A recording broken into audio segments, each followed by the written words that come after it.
This is the moment we waited for. Everything you want is right here. We gon' give them what they came for.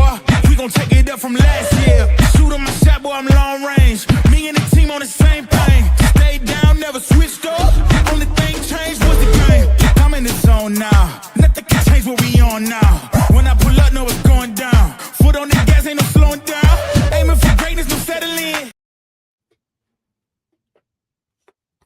What up, what up, what up? It's your boy Phil All Caps, chilling with my guy Apollo. Sorry we are a few minutes late, but we were just getting some technical things in order, streaming to some new channels and whatnot. So we appreciate y'all for rocking with us. We are glad to be back. We had planned on announcing this before, so we're going to stick to the script, even though he's now in the chat. We got a text right when we were about to go live from our guy, Diehard Eru. And I'm going to read it to y'all. All right. It said, be right there. I'm dropping a deuce, and I don't mean McBride. So that's where Eru was, but he's back now. He survived. It only took him about 10 minutes since that text. So cheers to him. We appreciate him for, getting out of the restroom in time to go live. So what up to everybody? I'm going to bring up Eru right now. Boom. Isn't anything sacred in this world, man? Jesus Christ. Hey, if we can't be open with our friends and our viewers, who can we be friends with? Who can we? Hold on, I need you to turn it up. Turn your mic up. Turn your mic up? Yeah, turn it up. Turn it up. Check. A little bit. Check. There you go, right there. All right. Yeah, so if we can't, we can't share with our friends and our viewers, that we're dropping daily business. I drop bars, Apollo drops bars, you drop deuces. We good. Yeah, that's what makes it work. He washed his hands, everybody. He did. Maybe. He a clean man. What a start.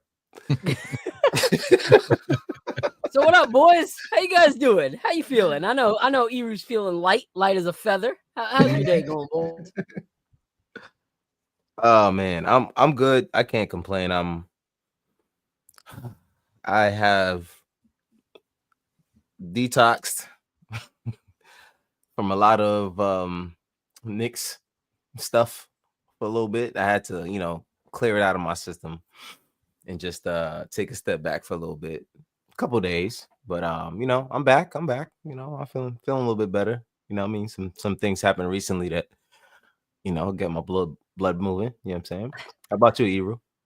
What's amazing to me? Where did all these Knicks fans come from? Before it was just us. Now everybody's a Knicks fan. Now trying to push their content, and everybody has a Knick post that they want to make. It's crazy, man. It's crazy, man. It's crazy. I mean, shout out to everybody who are real Knicks fans. You know what I mean? We see you and we know who you are. You know what I mean? So salute to y'all. A lot of these guys were not here 5 years ago. No. No, they're not. But at the end of the day, one thing I'm gonna say is I love when things like this start happening and things start coming out the woodwork that we've been saying for like ever, and people, continue to act like we have no clue what the freak we're talking about. And they give us such crap, and all of a sudden that stuff starts happening. And we're going to talk about that today because that makes me laugh. Like, yes, it really brings joy to my heart when, these people who had such problems with us, saying what we wanted to say, all of a sudden are saying, oh, wait a minute. Maybe these people were right. Or they don't even want to say that we're right. They just, start claiming it as their own. So we're in a season of where everybody has a source. It was funny because a lot of stuff that I said came true over these last few weeks. A lot of things that these big name reporters have been talking about are things that I told the guys at Nick of Time. I'm going to go back and I'm going to start a series called No Sources, Just Intuition, because everybody now has a source. I ain't got no sources. I just thought it was true. So I said it. And now I want to come back and be like, ha, y'all thought I was stupid, but look at y'all. Y'all on the other side of the stupid fence now. It's a beautiful thing. Mm-hmm. Mm-hmm. So, but Feels anyway, good to how's be y'all weeks been besides Knicks? Y'all doing well? Yeah, so far, man, I work like a slave, man. I don't know when I'm gonna get my freedom, man. I work a lot of freaking hours, at least like 12 hours a day, just about averages out. It's crazy.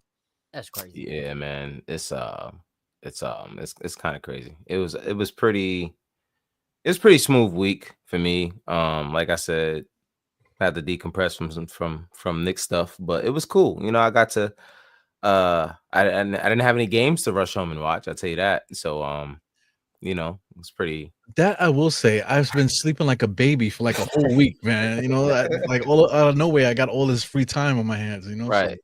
Evenings is free. I know. I said to my wife when they lost, I know you're happy they lost. She's like, no, I'm not. Like, why would I be happy? And I'm like, well, you know, get a little bit more time. You don't got to deal with me doing shows all the time and watching the game all the time. So, you know, I guess I understand. Yep. And it's crazy because right now we're in Kentucky and we're traveling with some of our best friends, which is a lot of fun. One of them's an OKC fan. So, you know, we had hoped that, you know, him and I would be watching the finals together. So it's a little bittersweet to get here and be like, dang, now I got to root for OKC and not for my Knicks. But, you know, it's good to be here. I will have some internet problems today. Just going to let y'all know because I am seriously under like 42 trees in this campground. Like, so if I cut out, y'all just keep on going. Y'all keep the chat going and we'll kind of go from there. But before we do, I want to give a shout out to everyone in the chat. Do us a favor. We got this episode and then we got one more episode next week, unless something drastic happens and we decide, hey, let's come back on the off season. So we got this episode and one more.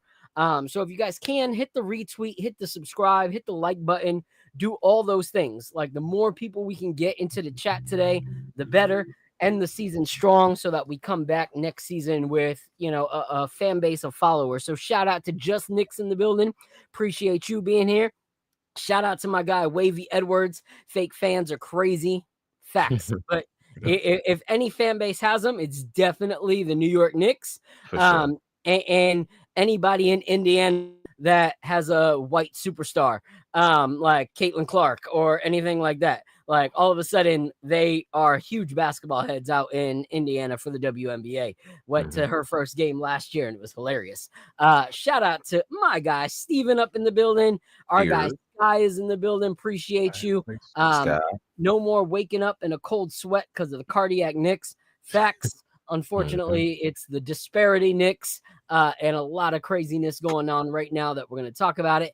Shout out to Boogie Down Bronx up in the building. Appreciate you being here as well. Like I said, if you guys can hit a retweet or post it on Instagram, do us a favor. Let's boost the chat up right now.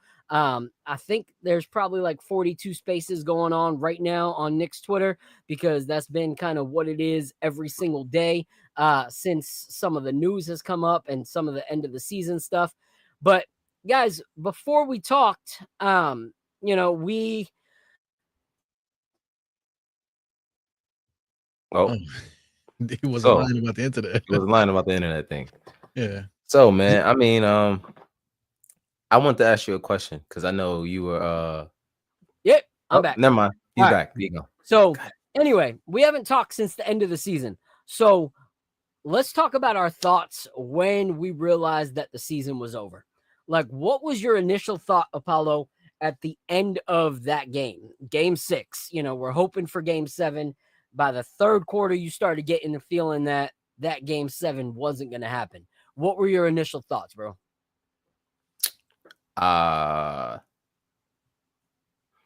So, I mean, I kind of knew we were going to lose once we were in like the third quarter. Like I kind of felt it. Like their energy was just off. Like they didn't look like they wanted to win as much. Like it just their energy looked down. They looked like they were defeated mentally. Yeah.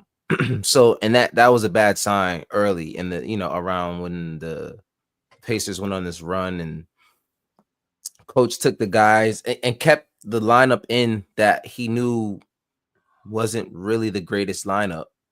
I kind of knew like, all right, yeah, this one's over. You know what I mean? Like he kind of like that was almost waving the white flag. The fact that he wasn't going to what was working, and he was just like, I'm gonna just live or die with my best guys out there. I kind of feel like that's kind of what happened. So by the time the game was over, I had already like I didn't watch the confetti and I had to watch the I didn't see the MVP thing until I think somebody posted it on Twitter when it was like, I guess Hallie thought he was gonna get the MVP and then Pascal got it. So I didn't see that until later. Like I couldn't watch it. So I mean, I guess defeated is the only way you could explain it, because this team, I felt like this team could have done a lot better. Like that, the team just did not. Once you get this far into the playoffs, like as a fan, you're like super emotionally invested. Like it's not even just, it's beyond reason half the time. So I'm sitting here like, yeah, like we're gonna win this whole thing. Like at this point, you have to say that. Like if you're the fan that's saying you're not winning, everybody's looking at you like, whatever. But I'm like, nah, we got this. We got this, man. Like every time we lost the game, I'm like, all right, Knicks in 5. All right, Knicks in 7. But then after a while, I was like, let's just not lose at home. Like, you know what I'm saying? Like it's, you know what I mean? But by the time the series ended, I was really frustrated. I was frustrated at our ex-coach, I guess. I don't know, man. I was frustrated at the players for giving up so early. I was frustrated at everything. I was just overall frustrated, bro. Yeah, I hear that. I'm gonna throw it to Eru real quick. I'm gonna go get a direct internet connection to the hub. Eru, give your takes. No doubt. Apollo, you got a question too, man. But I just say what I had to say real quick. I forgot what it was. Okay. Well, I mean, the same way I felt like in the Detroit series and in the Boston series and in Indiana series, I just felt like we could have lost all those series, but we always came up at the end. How many come behind victories that we have? How many times did we have to win on the road to clear up a series? So it's not like we were playing our best basketball, and it wasn't something like that. Like we have a way that we play, and we're gonna beat this team because of that. We were just saying that we are gonna beat such and such just out of out of belief. We just believed in the guys. As being Knicks fans and whatever, us being diehard fans, not to name drop that, but just like we're like real hardcore fans, we're just kind of believing in the grit of the team. But then like being around the fair weather fans, they just more like, they want to be with the moment. You're like, oh, the Knicks are winning now. Yeah, now I'm down with it. You know what I'm saying? So a lot of confusion in that. So, just being an older fan also, you could see kind of through all of that. So, you could just see the writings on the wall. It was just done. The Knicks were just done. But, the exciting part is watching them try to overcome, all the shortcomings. But you just knew that it was a wrap because Indiana just has too many things that we just can't deal with, man. The 3-point shooting, number one, we just can't find the 3-point shooters. And then they was flying up and down the court, and you can't get like I never got mad, not once. I would get frustrated, because we weren't making adjustments. But I just wasn't frustrated by what Indiana was doing because like we just couldn't crack that code the entire season. You know what I'm saying? So it wasn't like a surprise too much. So I almost had like a feeling of relief, to tell you the truth, because like the resources, like I've been wasting a lot of money going to watch-alongs and trying to get tickets for the garden party and get tickets for the Radio City Music Hall and buying more gear and all this other stuff, stressing out, trying to leave work early so I can catch certain things, or meet people that I haven't seen in a while. So it was more like a relief because I just wanted out, kind of, to tell you the truth. I wanted out of that, because we just didn't have. I know we didn't have it. You know what I'm saying? So I kind of just wanted it to end, to tell you the truth. So kind of relief. Yeah, it's kind of crazy because like what I felt at the end of that game was something I said. What? Anyway, what I felt earlier, in the playoffs, and I said it, was while we were so busy trying to build a team that can like defeat Boston, Indiana Cleveland, those other teams were building teams to be the next Boston, to be the next champion, not to just beat the champions, but to be the new ones that lead the pack. And I feel like we got so caught up in trying to match what Boston does so that we could beat them that it became a hindrance because we weren't actually worried about the other teams in the league. And in the playoffs, the Pacers showed to be a better team than both Cleveland and Boston. And Cleveland, I think if they would have played Boston, would have probably beat Boston also. So for me, we were so busy beating one team that we ended up defeating ourselves. Like, we just were not in unison. We got all the players and all the talent that needed to be there, but none of the building blocks to actually make it work. So while we have all this talent, and if you look on paper for us to the Pacers, it should have been 5-6 games at max. But instead, we were not built to be a cohesive unit, and they were. So you saw the cohesion eliminate us. Like, that's what beat us, was their cohesion, was they knew how to play as a team. And we knew how to play as a bunch of pieces that are on a team. That's never going to work. Like, the first one is always going to beat the second in that scenario. So for me, it was hard to watch because I thought that based off of talent alone, we might be able to get by. And as the series continue to move and go, holy crap, when we're up, we're losing because we're not cohesive. When we're down, we're not able to catch back up because we're not cohesive. Our incohesion is going to be the reason that we don't win this series.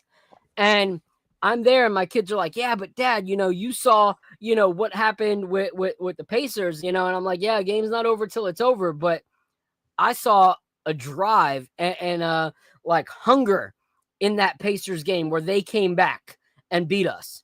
I didn't see that hunger, that zeal, that fire, or anything from our guys. It was just like sloppy move after sloppy move. Isolation that went into nothing, that turned into turnover, that turned into another to nothing. So I kind of just had to swallow my pride and just be like, no, boys, this is done. Like, our season is over, like it's done. And so it was a little bit sad because, like, there's certain things that did make me excited, like seeing Mitchell Robinson come back as the best version of himself since he's been a Knick. And the hard work that he obviously was trying to put in to help our team. And yet the rest of the guys who did play all season and had a chance to build cohesion didn't bring enough to the table to reward the hard work that Mitch put in to come back. That was a crazy turn of the tides, because at first I was like, will Mitch have enough to make it worth him coming back?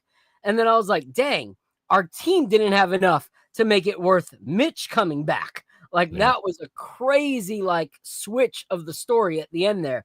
So that was unfortunate to watch. Shout out to our guy, Fritz, up in the building, encouraging you guys to hit that like button.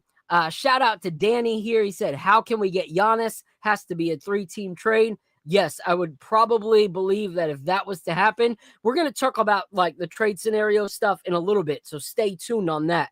We're going to finish assessing the season and then go into off season shortly here.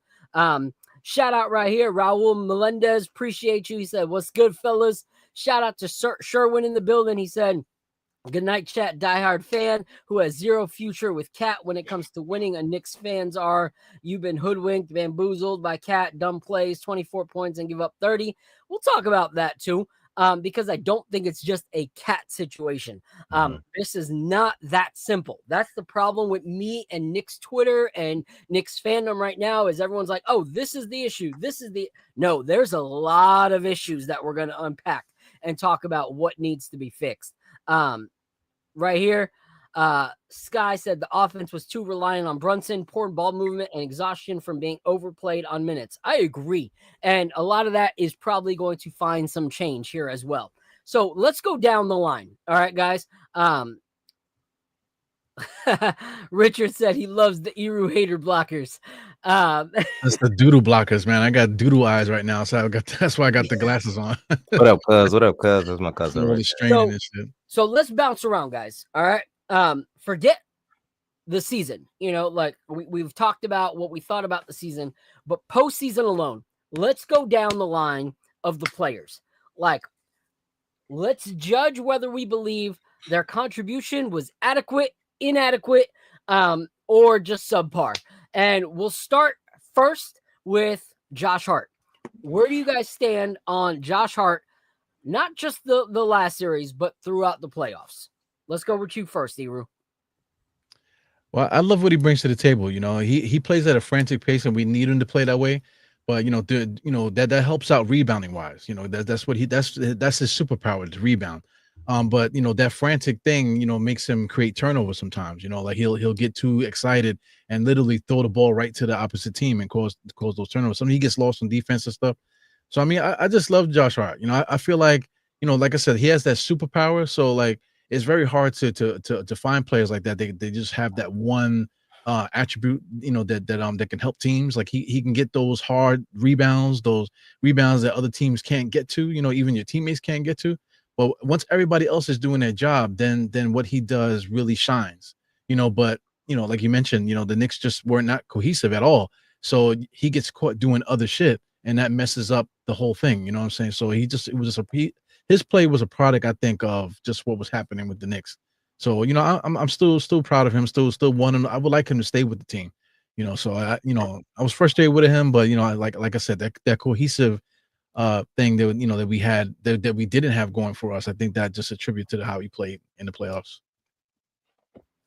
Bet. What about you, Apollo? I like that take though a lot, and we'll talk about that. My thing with Josh, Josh is my favorite Knick. I just love his energy. You know what I mean? He's always going to be like the kind of guy. You always got to have one of those kind of guys on your championship team. Like if you do win one, you got to have a guy that he dives on the floor for, for loose balls and all kinds of stuff.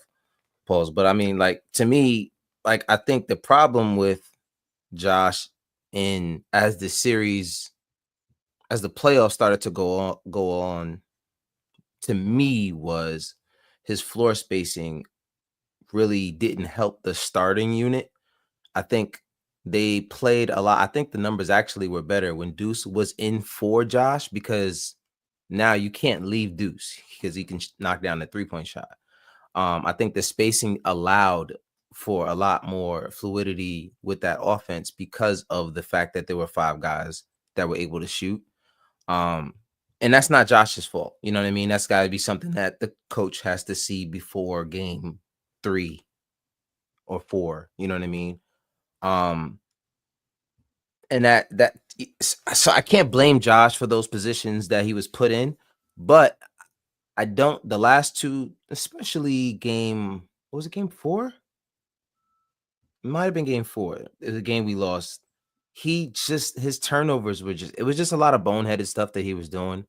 And that's not like Josh, you know what I mean? So it frustrated me even more, because it's like, what are you doing? Like, what is the moment too big? Is something just wasn't clicking? And it just, I was really, I don't know. I liked him better when he came off the bench, like I said, because it allowed him to flow in a unit where he's the primary ball handler, so that he's not the guy that you can sag off on, like Luke Cornett was doing in the Celtics series. You know what I'm saying? So Josh Hart is Josh Hart. I wish he was put in a better position. I mean, word was that he was telling Tibbs prior to him being sent to the bench, or not sent to the bench, but transitioning to the bench unit, that he was actually trying to get Tibbs to do that before. So, I don't think that bothers Josh. You know what I mean? I think he's better in that role anyway. I think he's probably, if he's in 6 man, he's the 6 man of the year every year, if you ask me. But I think it's just putting him in the right positions to be the best Josh Hart that he can be. Yeah. I completely do not understand a single person who was shit. He'll be back in a second. I promise. 5, 4. Sorry, It is. I'm There you back. go. You This don't is great. understand what? Yeah. Yeah, it's like a 5-second rule. Right. A single person Mhm. who is on the trade Josh Hart train. Like, I just do not understand how you can be someone that wants to trade Josh Hart. Like, there's one thing you cannot teach, and that is dedication, effort, and loyalty. Like, since Josh Hart has come here, he has been played out of position his whole time as a Knick. Mhm. And he continues to do everything he can to contribute, no matter where it is. Like, I know people are like, oh, you know, like, how dare he get put to the bench? Well, he should have always been on the bench. Like, the Right. bottom line is we didn't find the actual replacement for his position, so we threw him into it. Like, he always should have been off the bench doing what he did so effortlessly and great for us last year. Like, yes, he is good enough to start, but just because someone's good enough to start doesn't mean it fits where you're at right now. And that's the problem, is misuse is a huge term for the New York Knicks reign of players over these last 3, 4, 5 years, is players that were used out of position and then shipped out because they didn't fit the mold of what they were trying to be created to be. Like, no, stop trying to create a player to be something else. Utilize what they actually are and build on that strong foundation instead of removing that foundation and trying to turn them into something else. Like, we trade a Josh Hart, we lose out a lot of transition defense and offense. We lose out on a lot of like actual getting foul calls, you know, because he's willing to take contact on those fast breaks. You lose out on a lot of those rebounds. You lose out on a lot of leadership because a lot of times when these guys who are making way more than Josh Hart show mediocre, like basic, like effort, and then they see Josh Hart come in and pretty much sacrifice everything that he has on the court, it makes them play a little bit different because you're looking at the same game and realizing that one guy is playing with everything he has and the other is not doing as much, and they're the superstars. So for me, Josh Hart should never be discussed in trade rumors solely because of a bad series, because that bad series came from overplaying and playing out of position and once again moving his position after you taught him to be something else. So for me, Josh Hart is a leave that man alone kind of scenario. Like, stop talking what you do not know. This guy deserves to be a Knick, and if he's not, I would be super frustrated. The only way you trade Josh Hart is because it's a guaranteed like win of a championship type player, and they wouldn't do the deal without Josh Hart. Like, that's the only way you put Josh Hart in any trade talks. But you're not calling other teams to find out if you can move Josh. That's called stupidity. So that's my thoughts on Josh. It makes me wonder, like, what people are looking at, because every time we've had these comeback wins, it's been these frantic things where Josh is, you know, sacrificing his body for rebounds, falling on the floor, and getting steals, and you know, being a big contributor to these runs and stuff, man. So that, you know, we talking about getting rid of the heart and soul of the team, of what you cheered for the entire year. You know, all for this damn 3-point shot, man. Because the only thing that I keep hearing from fair weather fans all around is they just we need more 3-point shooting. It's like, you know, I still understand what people are watching, to tell you the truth. Yeah. You know? Yeah, this is a great take. Hart's performance was solid on defense in the early playoffs, but offense, he didn't show up against the Pacers. He didn't, but this is what happens when you have a flawed offense. This is what happens. Like, look how many times we can say that nobody showed up. You know, where the heck was Karl Anthony Towns in some of those games? Where was Jalen Brunson in some of those games? And that's the problem when you have so many superstars and so many scorers on your team, but you don't actually have structure. Like, here's the thing, is if I or Apollo or Eru had this show and we invite our guy Ron from Still Knicks Fans, we invite Lee Escobedo up, we invite Sims up, we invite Dope Soul, and none of us are actually like, yo, I'll kind of choose the topics and orchestrate the questions, and we just show up and go, let's do the show. This would be a crap show. Like, none of us would get any takes off. We wouldn't have any like opportunities to highlight each other because we all have thoughts, we all have opinions. Well, let's not talk about this player first. Let's talk about that player. Everyone wants to be the leader, but no one wants to be the one that follows the dance. That's what we had. Well, even without mentioning them, just us three alone, because Apollo's the anchor for his show. You know, I do basically solo shows for the most part. You know what I'm saying? So you're taking the lead. You know, it's just kind of going like that because that's how it's going to win. That's how we're going to have a great show. And like like as a basketball player, like you know that like you're playing a game and you know that you need to fall back a little bit just to make things work. And that should be just a given. And then just like with this podcast, like it's a given that that you have to kind of like do that or else it just wouldn't work, Yeah. Right. And here's the thing is like, what I love about this is that to me, it's never me and you guys. For you, it's never my show and Phil and Eru on it. For Eru, it's never Apollo and Phil. Like, even though we have different roles, like I'm the whiskey guy, so I'm going to talk about whiskey. But if we're going to talk about like, certain things that you saw in the game, I always want to hear your opinion, especially Eru, because you run a show that actually talks about the game throughout the whole thing. So while I may have a 4-year-old and a 7-year-old asking to be fed at the same time while I watch the game, and a wife that's like, yo, these kids are driving me nuts, tag in for a minute. You're in the office watching the game, talking about what you see. So you're going to see my family. So you're going to see things that I miss. And that's the thing is you go on each other's strong suits. Like you go with those things and you help each other accentuate what you do well. The Knicks didn't do that in certain places throughout the season, especially in the playoffs. They did not make each other shine. Let's be completely real. It was one of those things like it would be like this is if this show was ran like, hey, yo, Apollo, I know I did the last one. Yo, hold on. Wait. Let me cut you off real quick. Like then it would be like a freaking clusterfuck. Exactly. Some shows are like that. Guys that they normally do shows together, and they wait, not to cut you off all day long on the show, and that doesn't make for a good show. Exactly. So that's the thing. So let's move on from Josh Hart. We got some good takes here on people's opinion. Right here, we didn't do Josh Hart any favors by starting him. I agree.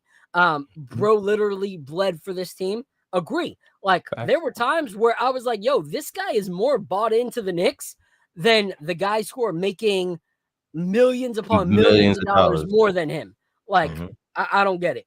So let's move on from Josh. All right. We're not going to really do the bench because, we can have opinions on the bench. We'll highlight like one player each that we really want to see continue to thrive off the bench. But let's move to Mikal Bridges in the playoffs. And this time I'll start with you, Apollo. Whew. Man. My thing about Mikal has always been he doesn't attack the basket enough for me. He's not aggressive enough. I love what he does in the mid-range. Being able to knock down a shot. When he's feeling involved, I guess, because he doesn't always just go to it. It's kind of like he has to be spoon-fed sometimes. Yep. I don't want to talk bad about him. I have my feelings that are based off of what I've seen recently. So there's a lot of recency bias. This whole year it was something that he's been put in a position that he hasn't been in before. So I'm gonna give him a break there, but I need to see you get to the basket, my guy. You know what I mean? I don't like the fact that you went the entire Celtics series and I think you took 2 free throw shots and you played like 40 minutes a game. I don't know how that's even freaking possible, but it worked. You beat the Celtics, but to me, I need more. I need a little bit more. I need a little bit more aggression. I need a little bit more. I'm here. I need a little bit more dependency on you to be able to take the rock and you take charge at sometimes. You know what I'm saying? Not to say give me the ball, Brunson, but if someone gives you the ball it's okay for you to take your own shot sometimes, or get to the basket. A lot of times in the playoffs, there were some situations where he could have gotten an easy bucket, but because someone is in the paint, he like does this he literally does a freaking U-turn. He runs around, and it's like, or he just keeps running down the baseline, like to the other 3-point line. So I really like what. And now let's talk about what he does well. When the first thing we thought was going to be a problem was the shot, and that turned out to be pretty good. You know what I mean? Like, okay, cool. Look, at the whole entire season, Mikal Bridges was pretty decent with this shot. I mean, it didn't look right at first. We were like, "What the hell is that?" But I mean, he came around and did what he was supposed to do, and that's to become consistent. Defense was pretty well, throughout the season. There were some ups and there were some downs. But to be able to come up big in playoff games and win, basically get the 2 stops that helped us win those first 2 games in Boston. That takes experience, that takes effort. Number one, you're not just there because you're supposed to be playing defense. Like, he enjoys it. So I mean, overall, I give Mikal this season, I'm gonna give him a grade. Sheesh. I say a B-, C+ ish area, and I know he can be a lot better. I'm hopefully with this coaching change, which we'll talk about, hopefully that will bring out a Mikal that we haven't gotten to see yet. I'm not done with Mikal. I'm not through with him like a lot of people are. I think that he can be a lot better. But I think which is a recurring thing, like we will talk about later, was role. I think he just didn't know exactly what his role was night in and night out, and that showed because it was up and down. It was never anything consistent. So I think he'll be better than he was this year. I don't know how much better, but hopefully he can be better than the C+, B- that I gave him. Cool. All right, Apollo. Iru, what about you? Well, my initial energy with him is that I was just done with him. I was done with him maybe like a quarter way through the season. You know what I'm saying? But just as the season plays out and how the season finished, Mikal is really just a victim of, the roster. Because for the majority of the season, he was basically our small forward and OG was the power forward. And between the both of them, they averaged 7 rebounds collectively. So again, wrong role. They're in the wrong role. A lot of times, Josh Hart was doing a lot of the ball handling with Brunson in the beginning of the year too. So Mikal Bridges, we really just couldn't find his role, and you could see it in his face too. You could see it in his body language and just his face. He always had like that sad, like face, that Ninja Turtle face, all season. Like, he just wasn't having fun. He was trying to figure out how to get it done. And that also was a topic of conversation. Josh Hart tried to stick up for him, in the beginning of the year. Oh, we got to get ourselves together and whatever. But we never did. We just never did all the way to the end of the season. So if I don't necessarily want to see him leave, but if he does stay, we need to fix the roster accordingly. Like, he would need to be on the ball, helping Brunson bring the ball up and all that type, being more involved in the offense in that way. I think that would help him out a lot.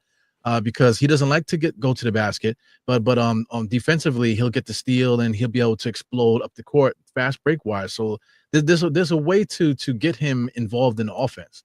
You know what I'm saying? But the way that we had him playing was just not his style. He was never comfortable, and this is what I think about that, man. So I just think if we decide to keep him, like we legit have to adjust the team, not to fit him, but just adjust the team around that to make it work better, because as currently constructed under the current coach that's now fired, it just was not working. So we just have to figure that out. Yeah, I have a really hard time because when you look at things, you go and you have to say right here, he wasn't played in the correct role. And it's true. Sky is completely 100% right. My issue has always been with Tibbs that players are not played correctly. Like, they're not played to their strong suits. They're not played to the things that made you want to bring them here in the first place. Like, that's crazy. Like, imagine you bring in a chef because you're like, yo, this chef makes the best arroz con gandules. And then you bring them in and you're like, yo, I'm hiring you because your arroz con gandules are incredible. They blow our mind. We're going to bring you in. You bring them in, and all of a sudden, you're like, by the way, we changed the concept of the restaurant, and we're now an Italian pasta spot. Like, you got this. What do you mean? Like, I barely speak English, like, I don't even know how to pronounce some of these Alfredo things, like, that you want me to make. Like, what is bolognese? I don't understand. Like, that word's too many syllables for any of our meals back home in Puerto Rico, so like now you want them to cook, and then you're going to judge them based on their cooking and be like, yo, I thought this guy was a cook. Well, he is a cook, but completely different than the menu promised him, so for me, I'm going to give Mikal Bridges a pass on that, because there are so many games that we don't see, so many games that we don't play without the contribution of Mikal Bridges. We do not get as far as we got without Mikal Bridges. We are stuck losing that Boston Celtics series without Mikal Bridges. And that was Mikal kind of going away, in my opinion, from the actual plan of what was set before him. That was him just doing what he thought was best in those moments and playing to his strong suits. So I don't understand, what the issue is with Mikal Bridges, but I feel like that is going to change. I feel like we're going to start to see some of those changes over the summer, and I'm excited, and we'll talk about those changes shortly. But let's move on to the next guy. Let's talk about OG Anunoby. This time, I'll let you rock, Eru. OG, I'm on the same page with Mikal. I like how he fit in the roster last year, but it has to do with fit. Like I thought he was fantastic with Julius and OG together. I just thought that that OG kind of like played off of Julius, and I think Julius got up for OG when OG made a good defensive play or whatever. I think that ignited Julius. You know what I'm saying? So I wish that Julius didn't get hurt, because then I think we might have had a very special season last year. But it just, I wanted to say this the whole time. I think we played ourselves, by getting away from what made us good last year. It was bully ball. So we eliminated the bully ball just to try to chase Boston. And now we don't even really, at this present time, we still don't have an identity. We're still trying to find that identity. So it's kind of annoying, man. So just back to OG, like the guy don't have no bag. He keeps falling on the floor. Like he drives to the basket and then like his legs die underneath him. He can't dunk it, Like he'll get that two-handed dunk, sometimes, and it's exciting.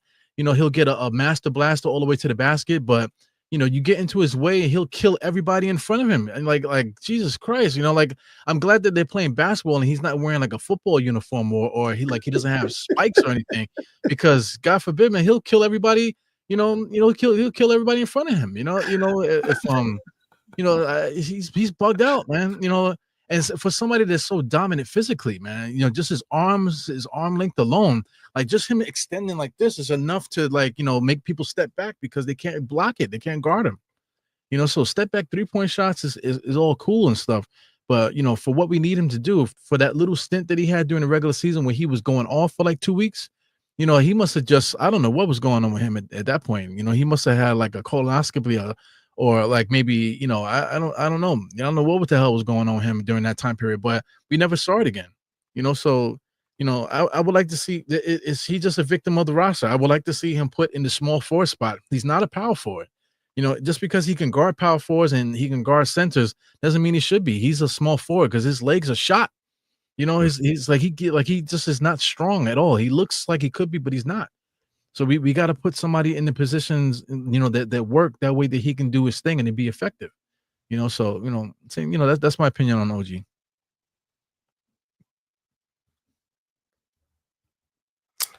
I'm sorry. He muted himself. No, my kids just text me that one of them broke the other one's TV. So All That right. is the second. Anyway, Oh, the dad just came out just now. The chuncleta almost came off just now. oh Lord my have mercy. god, oh my god. Okay, I'd be super pissed right now, bro. we could get into the drinks after this. Oh yeah, we're right after Okay. this take. We're Okay. going Okay. straight into the drink. Think of it this way: like the electric bill will be less because there'll be Oh less my TV now. god. So Oh my you win. god. Oh my Dang, god. bro. Sorry that happened. That sucks. It's Uh, had kids have kids. They said anyway. Mhm. So I'm gonna talk OG. about OG real quick because Yeah. I think it's a little bit than what he was saying, because I honestly think, like, out of some of our starters, I think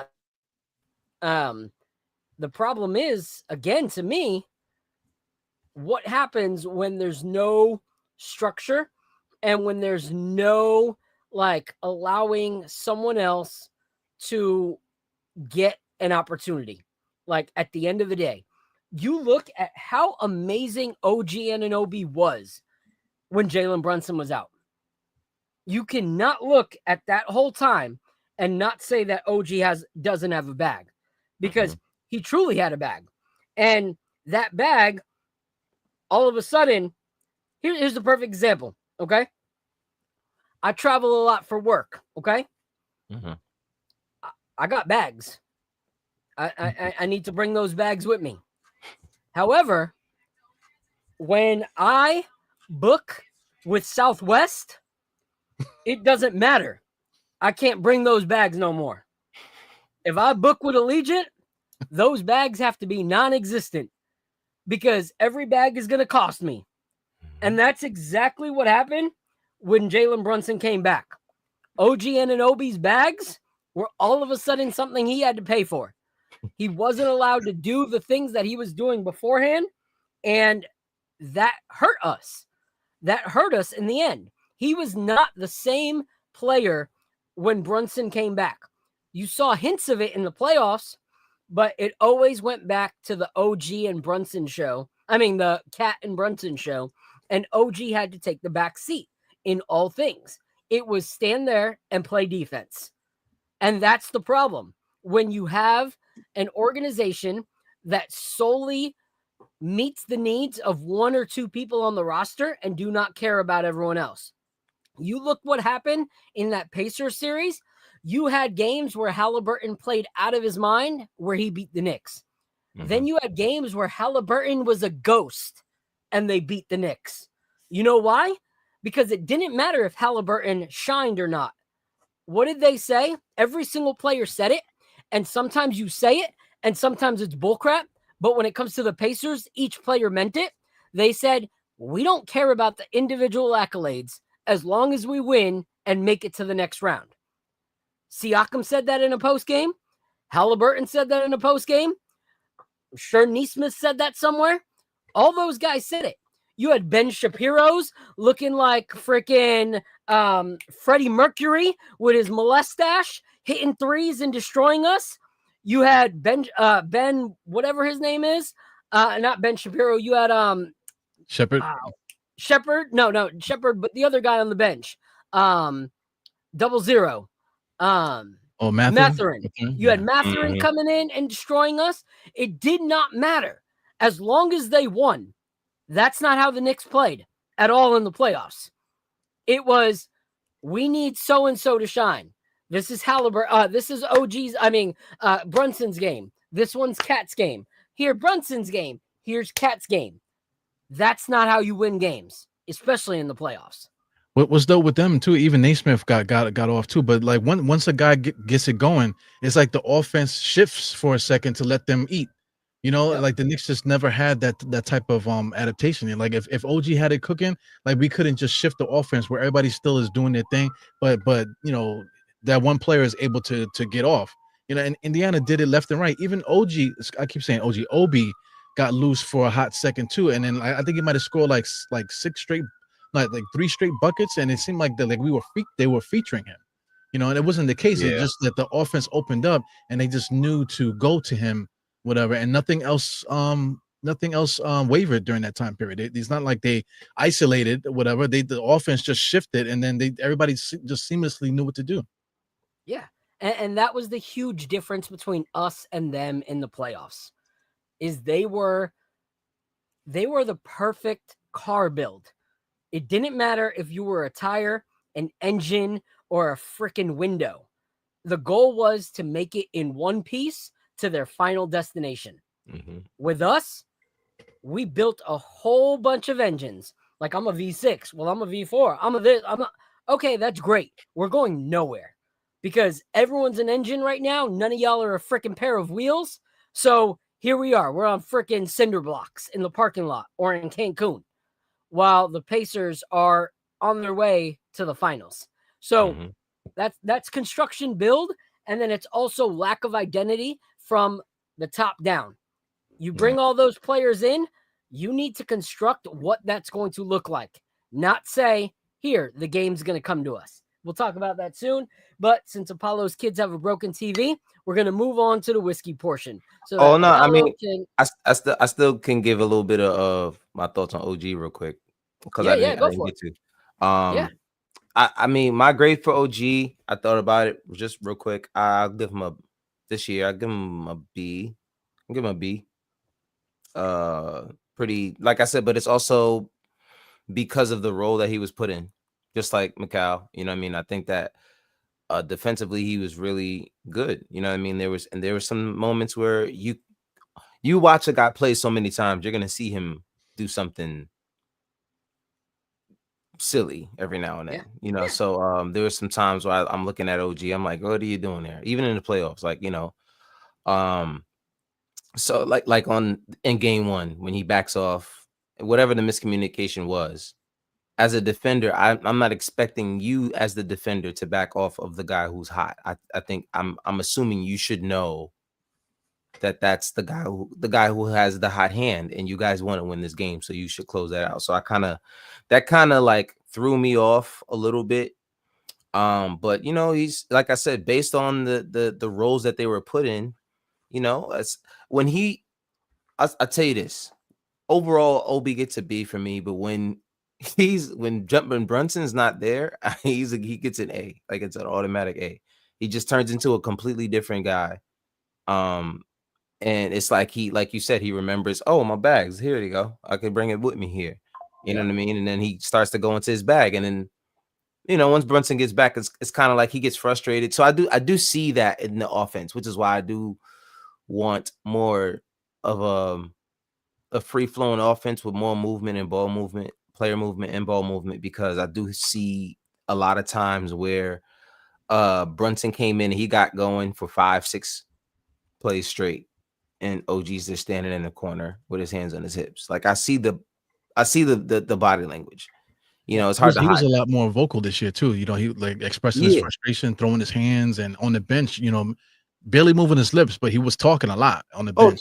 Because he got that contract. Once you get that contract, you can talk however the hell you want to anybody. But it wasn't positive though. It was a lot of frustration. It wasn't positive, right? And that's and you saw that in that play where it spilled over. And you have Cat and OG going at it, and like I said, if Cat yells at me about something defensive, I'm gonna get mad. Like, bro, you don't ever play defense.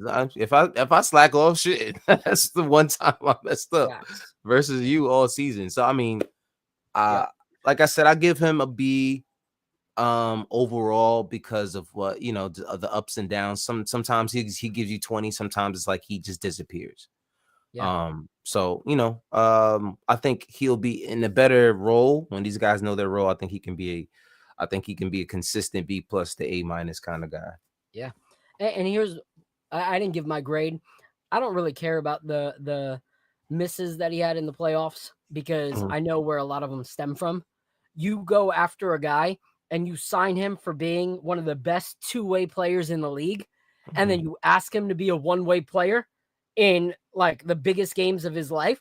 That's some bullcrap. Like, straight up basura. Like, you do not do that. Like, you would not be in the position that you're in without him being a two-way player. and now you want him to take the back seat all series and let the two guys that don't play a lick of defense get all the offensive shine? Like, nah, that's ridiculous. I was actually watching a comedy thing earlier, which made me laugh when you were just talking about, like, Cat having the audacity to talk about defense to OG. And it was this child comedian, and he's talking about like how all the bills are in his name, that his dad has put all the bills in his name. And he's like, are you kidding me? The lights are in my name, and you want to tell me that like I can't have my TV on?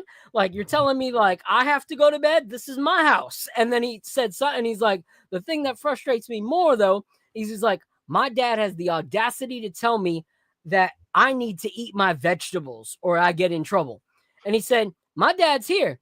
Can we pan the camera to him? And it pans to his dad, and his dad's a really, really fat black dude. And everyone starts cracking up when they see his dad. And he's like, how dare that man tell me that vegetables are important? And everyone was just like bawling laughing. That's straight up Cat telling OG that you need to play defense. It's like, bro, defense, if it punched you in the mouth, you wouldn't know who it was. Like, you are a cone on defense. Do not call me out on a defensive miss. So to me, OG gets an A across the board, because I believe if we utilized OG better, we would be talking about our game tomorrow night. We would be talking about us versus OKC tomorrow if we actually let OG do what OG does best, but we didn't. So we're going to move on to the whiskey portion right quick. Tom Thibodeau. So today we are going to highlight one of my favorite brands, Rare Character. And today we're going to be highlighting this bottle right here. All right. This is called the TKO. All right. And this one is number 217. And it's from a store called Cappy's. All right. And this right here, it's got a pink top, which means that it is part of the TKO family. And Rare Character names their releases based on, what it means. So for TKO, it means that it's distilled in Tennessee and then aged additionally in Kentucky. So this one is at a pretty high proof. So this one's 128.74 proof. And it is a 9-year whiskey, 9-year aged. And it's really, really good. So TKOs to me are probably my second favorite Rare Character that's been released. The first was a group called Rios back in the day. And this one's called TKO. And it's incredible. Like, I absolutely, absolutely love it. So when you smell it, it's got fruit galore. Like, straight up. I knew it. I should have said it before you said it. This way, I'm not lying. There you go.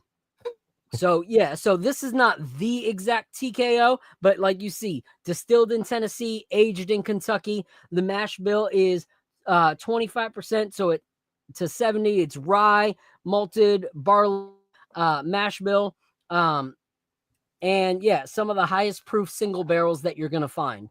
And it is a rye, so you're going to get some of that spice. But when you smell it, someone smelling a juice pack. Like, you're straight up smelling some juice. What are your thoughts, Apollo, on the nose? Like I said, I was gonna say I smell like some kind of fruit. I don't know if it's a berry or something. But I definitely smelled that first, and of course you smell the spice after because you said it's a rye. So, interesting to see how they blend together. Honestly, yeah. So. There he goes again. Hold on. 5, 4, 3, 2, 1. A little bit off. He's coming. He's here. He's here. Yeah. There he is. Back. Sorry about that, guys. Like the Kentucky trees. First, they don't like that I'm Hispanic in the first place here in Kentucky, yet alone trying to talk about the Knicks so close to Indiana. So apologies. But Apollo, you are dead on when you talk about the fruit, because when you talk about fruit, you can talk about any kind of fruit. There's a lot of fruit scents you can get when it comes to whiskey, which we've talked about. You can get apple, you can get pineapple, you can get berries, you can get melon, you can get all that stuff. The fact you said berries is spot on. And when you taste it, you're going to see that what you smelt is there. So I'll let you go in for your first your first sip, and see what you think. I like the bottles. The bottles is kind of like freaky a little bit. Yeah. So rare character, you'll see they have a different wax Whoa. for every style of barrel that it is. Whoa. Okay. Right? Okay. I like this. Yep. I don't know what the hell it did. It did like this, like, bro, that was weird. I never, that's never happened. It like turned you into a homosexual out of Right. nowhere. You was like, whoa, whoa, whoa, what the? Turn a cat, right? I said, oh my God. Zesty out of nowhere. Zesty like cat. Made you said, zesty. oh my God. After all Bro. that, I said, oh God. Damn. No, but Wow. no, that's good. That's good. I don't know what the hell it's called, but it was like a rush of like heat. Yep. On both sides of my mouth. Pause. But it was really good. It was really good. Yeah. No, what you're getting is the high proof of a rye whiskey. Mm-hmm. But since you know how to drink it, it's crazy to see the transformation. Since you know how to drink it, you said, I felt the heat on both sides of my mouth. Like when it first went in, when it's going out, as opposed to early, I felt the heat in my chest. Right, well, right. That's not where you felt it. You felt it where you're supposed to. You're supposed to taste that high rye spice because it is a high proof rye. So you taste that. But it hits you in the beginning and then it hits you in the end because there's other flavors in the middle. Right, right. So that's dope. That's dope. So it was great because what TKOs are known for, and it's such a weird thing because, like I tell you, it's not like these other liquors and liqueurs that put artificial flavorings where it says like orange flavored liqueur. Like you don't get artificial flavoring. All the flavors you're getting is from the wood and where they age. So that's the most crazy thing about whiskey is we could talk all year long about different whiskeys and get different kind of flavors from just the wood, the barrel, how much it's charred, where it's aged, how long it's aged, and all these flavors come out. So TKOs blew up because of the fact that they were so unique in something that wasn't really tasted before in rye, which is this crazy bubblegumish type flavor. Like, so imagine you're a kid and you just hit the corner store and you picked up some berry hubba bubba. That is what hits you in between the beginning and end rye spice. It's like chewing a bunch of hubba bubba or some grape big league chew on your Saturday baseball game. That's exactly what this TKO is. It's absolutely incredible. I literally have that memory because for one summer I played baseball, and I think the only reason after a while that I went was for the big league chew because I was terrible. Like I don't ever went back because I was like the worst player on that team. And I'm the kind of person like I see the writing on the wall early. I'm like, yeah, I ain't good at this. Never mind, I'm good. So I think that was the last time. But yeah, that was a real like direct memory that I had. I was terrible at baseball. Yep. So cheers to being terrible at baseball, but good at drinking whiskey. This TKO is incredible. Like I said, it's full of rye spice, full of that berry bubblegum type flavor. So unique, so delicious. TKOs, you're going to find different variations of the fruit, but you're going to get that bubblegumish, taste to it. Absolutely delicious. To answer Killa B's question, what's retail on it?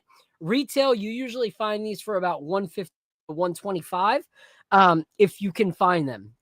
It's kind of crazy because these things kind of have a cultish following when it comes to rare character. And there's sometimes that they're gone within an hour of wherever they were released. Like yesterday, a friend hit me up because they released a very, very high proof one in Jacksonville, and it was sold out within an hour, and it was $125 to buy. At the end of the day, it was on all these Facebook groups for whiskey drinkers at $350 to $450 a bottle because they sold out so quick and it was so rare. So if you can find a rare character TKO, they usually go for about $125 retail. I would say that this is the kind of bottle that if you're really, really into whiskey, it's worth going for. It's worth getting at about, you know, 200 to 225 secondary if you really, really like whiskey and you want something unique and different. Has this appeared on the show before? Like the rare character. Have you introduced a whiskey before on the show? What I feel like happened? I've heard the. Have you introduced like a different flavor on the show before? Because I feel like I've heard the rare character. Yep. So I did different rare characters before. Mhm. I did some of their Rios and some of their HR7s that they had, which are the different wax colors. The HR7s are the orange ones. The TKOs were the maroon ones. And so those are, so they have different variations. If you go to the rare character website, you'll see all their different variations. Tequila B, which TKO version is your favorite? There's so many TKOs. Like, it's crazy how many TKOs there are. The favorites that I've personally had, my favorite is the Lakeland Whiskey Society's release. And then after Lakeland Whiskey Society, there was the Z&Z package store, which was also delicious. And then there's one that I know is delicious from All My Peeps, but I haven't opened it because I really want to open it with a friend of mine. And it's called the Barrel Drip. It's from a store in New Jersey that put it out. And it's top notch. So Killer B, I'm in Miami. I'll find out here. Yes, you should be able to find. Also, if you go to a Facebook group called the RC Clubhouse, and you ask to be invited into the RC Clubhouse, that's where you will find people being willing to trade and sell. There's also one called the Speakeasy. And if you look for that as well on Facebook, that's where you can find some really, really good rare characters. So Killer B, if you want, send me a message on Twitter or on Instagram. It's at Phil_all_caps, and I can send you links to those groups so that you can pick one up.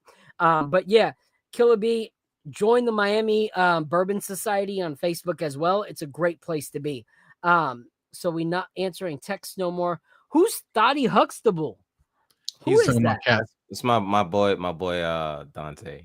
He's here to troll. Look, my boy leaving me on red. Alter ego is Cap. They call him Cap. First of all, Dante, you didn't even text me, bro. I don't have a text. I was gonna say, like, I've never been texted by you. I have no clue the freak you are. Shout out to my guy Prezi in the building. Prezi, bro, you need to make your way to wherever the freak I am, bro. I know you're a whiskey head. These are, pours that are ready to share with you, bro. So, he needs my email. So here's my email, Killer. Hit me up, and let me know where you're at too, Killer, because I travel full time. So if we wind up being in the same spot, I got you on some whiskey samples and just some hangs in general. That goes to all y'all who want to try whiskey. If you guys ever want to like chop it up and hang, like hit me up on Instagram, Twitter, or my email address down there. As I travel through the States, I'm always down to give whiskey samples and just like kick it and hang. So let's do it. But yeah, let's move on, guys. Shout out to Rare Character. Appreciate you guys. Like always, shout out to my guy Pablo, my guy Peter, that run the brand. You guys do incredible things. Thankful for you guys. Thankful for what you guys do. And honestly, giving me a love for whiskey in a whole different way when Rare Character drops. So I appreciate you guys for being my favorite brand out in the industry right now. But let's move along. We talked about a few guys. Now it's time to talk about our stars. All right. We talked about our three, backup pieces. We talked about OG. We talked about McHale. We talked about Hart. Let's talk about Cat. Where y'all see Cat when it comes to the play? I'll rock with you first, Ebru. Cat is extremely frustrating, man. You know, like I felt like, well, I'll just say it. Nemhard was locking him up. You know, so I mean, is there's like no way him driving to the basket is almost like an action film. You know, like a slow motion action film when they're like running and explosions behind him and stuff. All this just to make a layup. You know, it's you know, it's kind of ridiculous to me. Even when he shoots these 3-pointers, a lot of times he's not open. He still makes them, but he'll get that ball and the next thing you know is at the rim and he makes the shot. You're like, whoa, what the oh, then you're like cheering at the same time. So you know, he's a very frustrating player all around, man. And then he complains a lot and he walks up the court. You know, I saw you know, Agent Zero you know, saying that he looks like a big woman. You know, I hate to do that to people. You know, the zesty stuff is funny, but sometimes it kind of could be too much.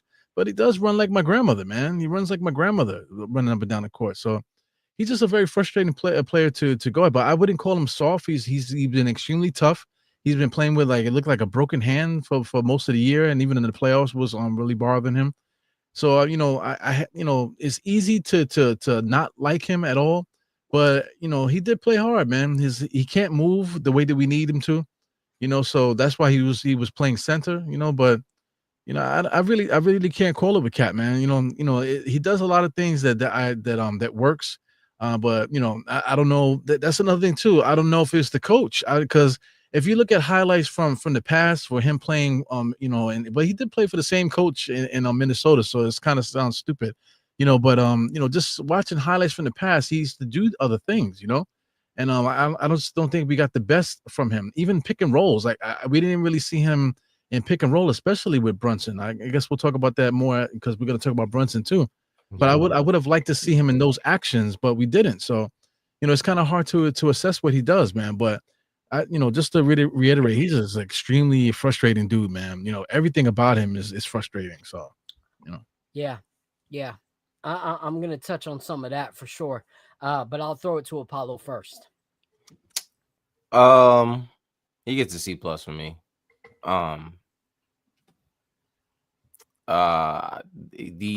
The most frustrating player on this team for me because there's some times where I see Cat balling and I'm like, well, he better have made that shot. You know what I mean? Like, because I'm already annoyed with you at this point. You know what I mean? You know, so it's I think if he's used the right way offensively, he can be really, really, really good. He can be really good with zesty and all that. You know what I'm saying? But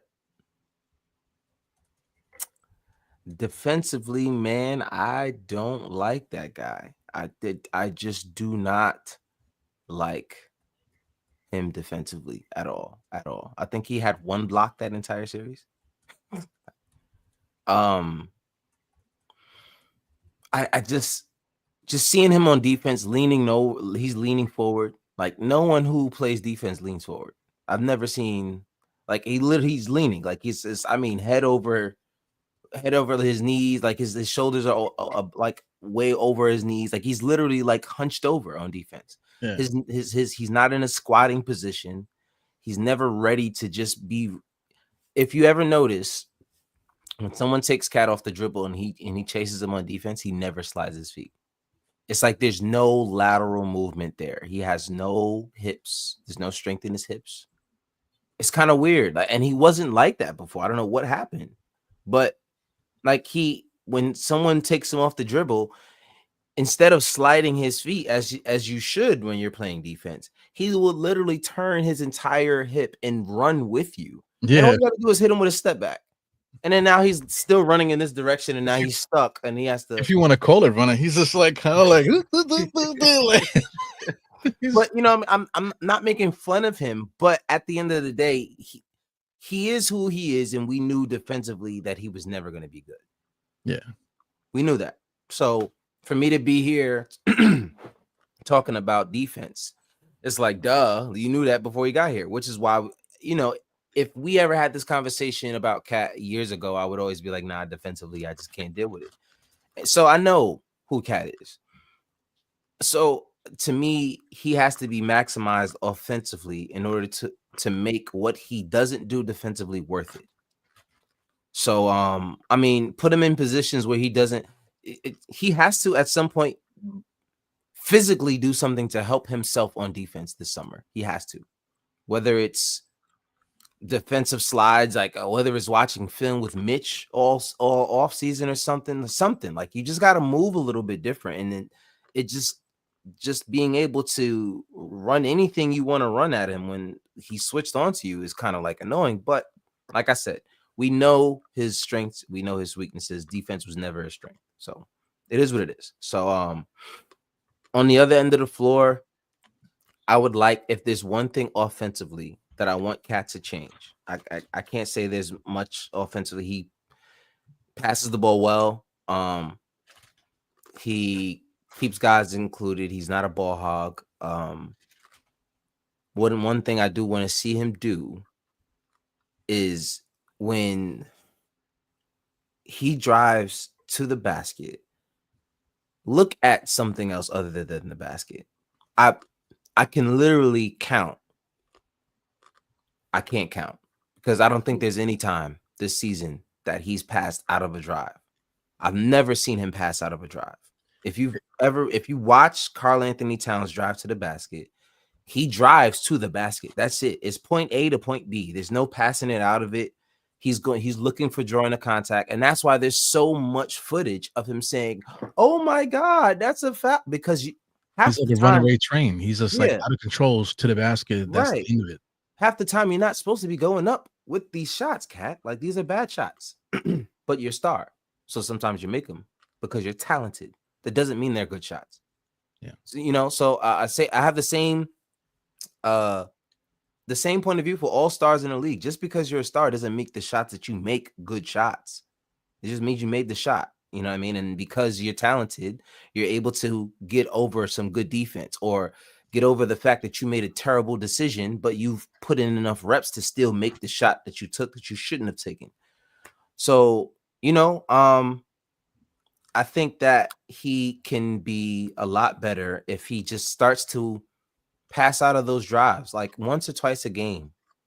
I think it'll raise his assist number. It'll make it a lot harder for teams to guard him because you started to see Indiana, like they kind of knew what he was doing. They just didn't have the guys to stop him from doing it. But those teams in the league that have those bigger guys in the paint, you can't just drive and attack them like that, especially once the team knows that that's what you're going to do. They're going to double you. So like I said, for me, Cat gets a C+. I think he can do a little bit better offensively and just the effort defensively. If I just see the effort, I know you're not a great defender, you know what I mean? But if I just see the effort, I'll be fine with it.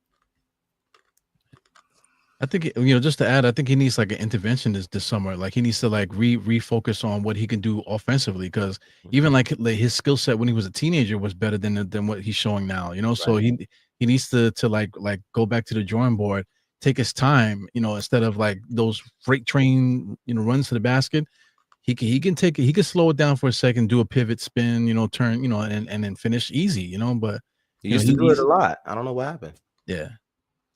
So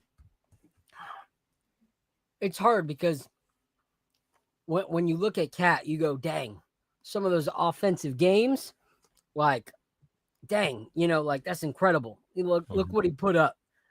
But this isn't supposed to be a sexist comment because I know the ladies can feel the exact same way. Okay. I know ladies that are watching this can say the exact same thing about a male, but I want y'all to think. All right, the guys that are on the panel, the guys that are in the chat, because I haven't seen, unfortunately, any of the females that I love and support in Knicks Twitter and Knicks content actually be in the panel. So I'm saying it from a solely guys' point of view because that's who's rocking with us right now. Shout out to Carbon Intellect. Yes, we talked about OG. I did talk about how I think OG is best when we actually utilize him right.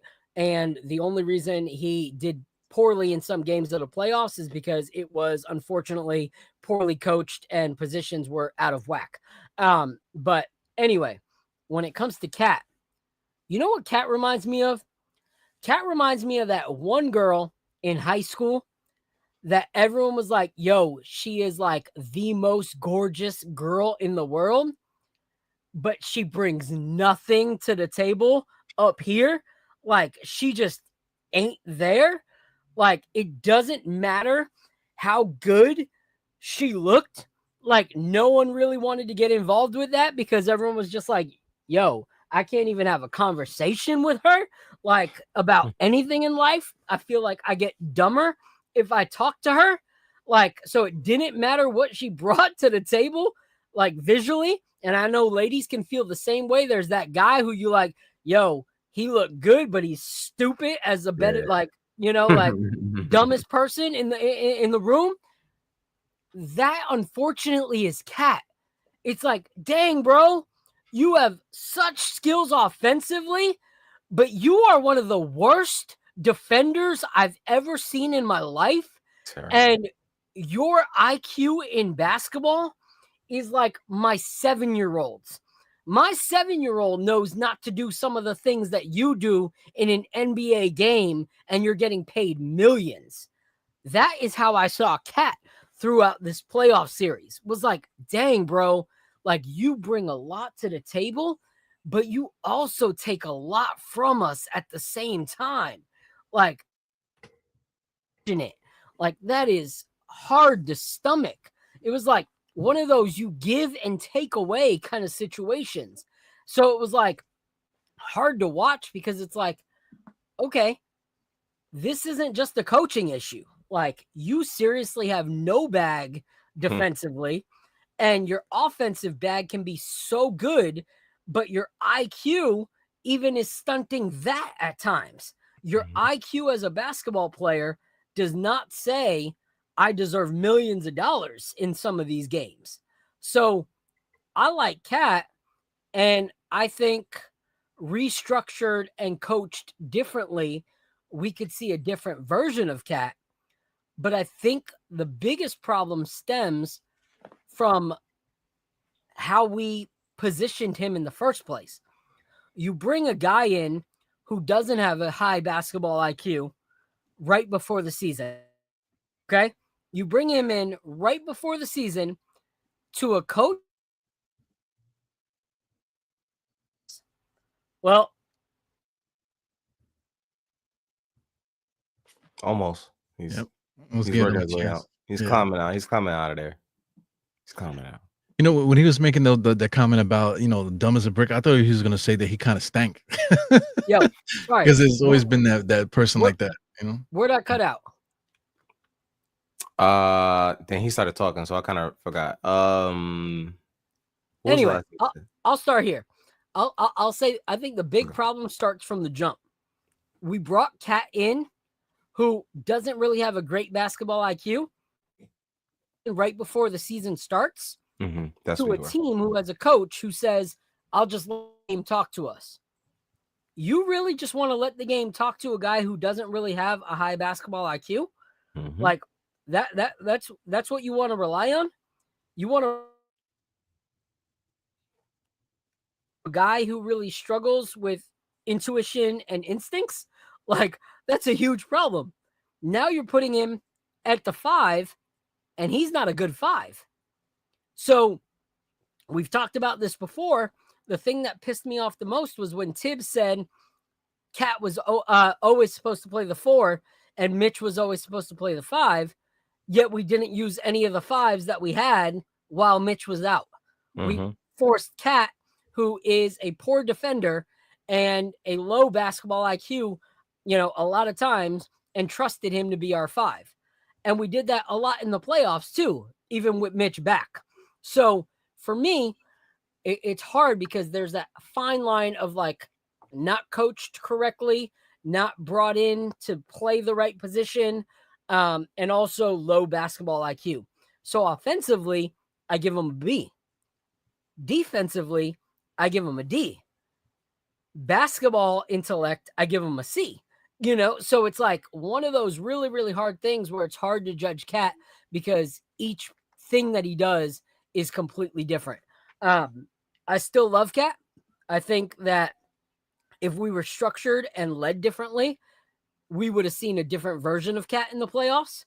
But I think letting the game talk to someone who doesn't really have high IQ for the game is allowing yourself to be disappointed at the least. So Yes, it's sort of like parenting. You know, there's everyone. If you have more than one child, you know that there's certain things you can't trust one with that you can trust the other with. You know what I mean? And it's just you have to gauge those things correctly. You give them the opportunity. You give them the leash.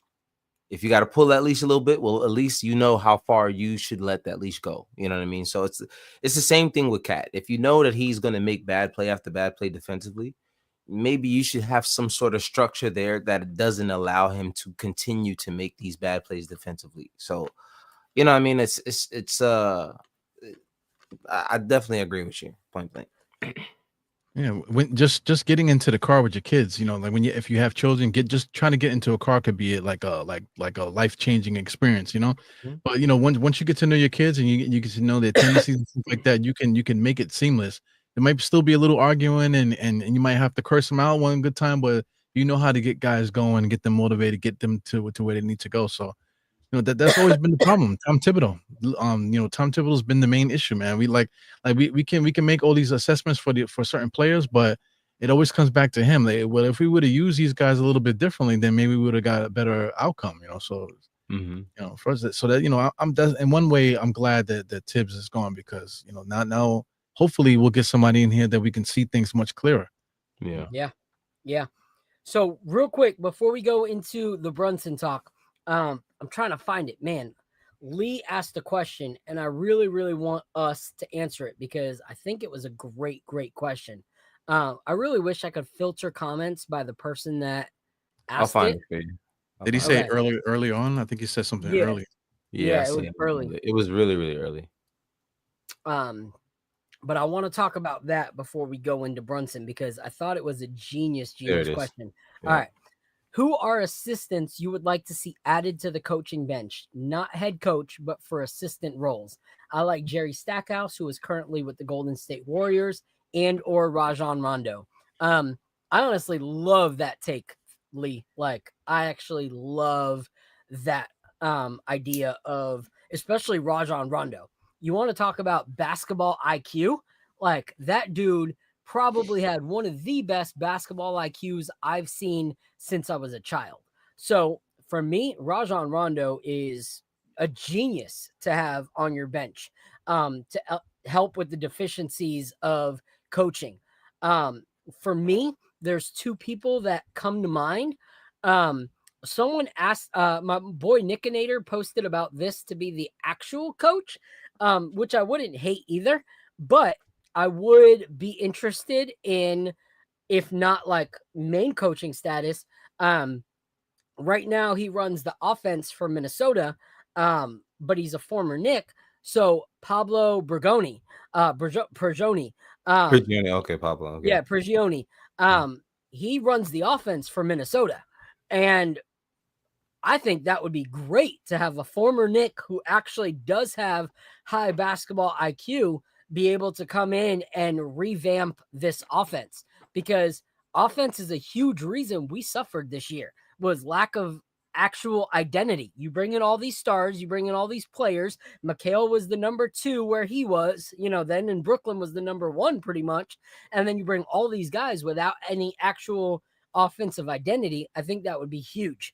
And now defensively, yes, we had a defensive-minded coach, but it was old school coaching. Like I would like to see a defensive-minded coach of this age come and be part of it. So I'm thinking like a Frank Vogel type coach. Bring him in to run the defense.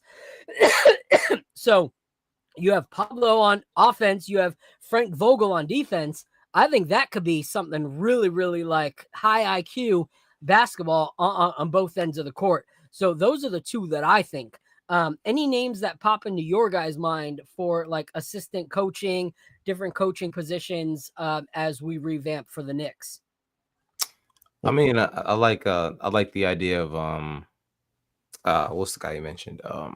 Rajon Rondo. No, Rajon Rondo. Yeah. Pablo as well. That'll be a nice addition. Who's somebody I was just thinking of? Sam Cassell. I mean, I'm sure he probably likes where he is, but who knows what goes on over there, especially since Jason Tatum isn't there.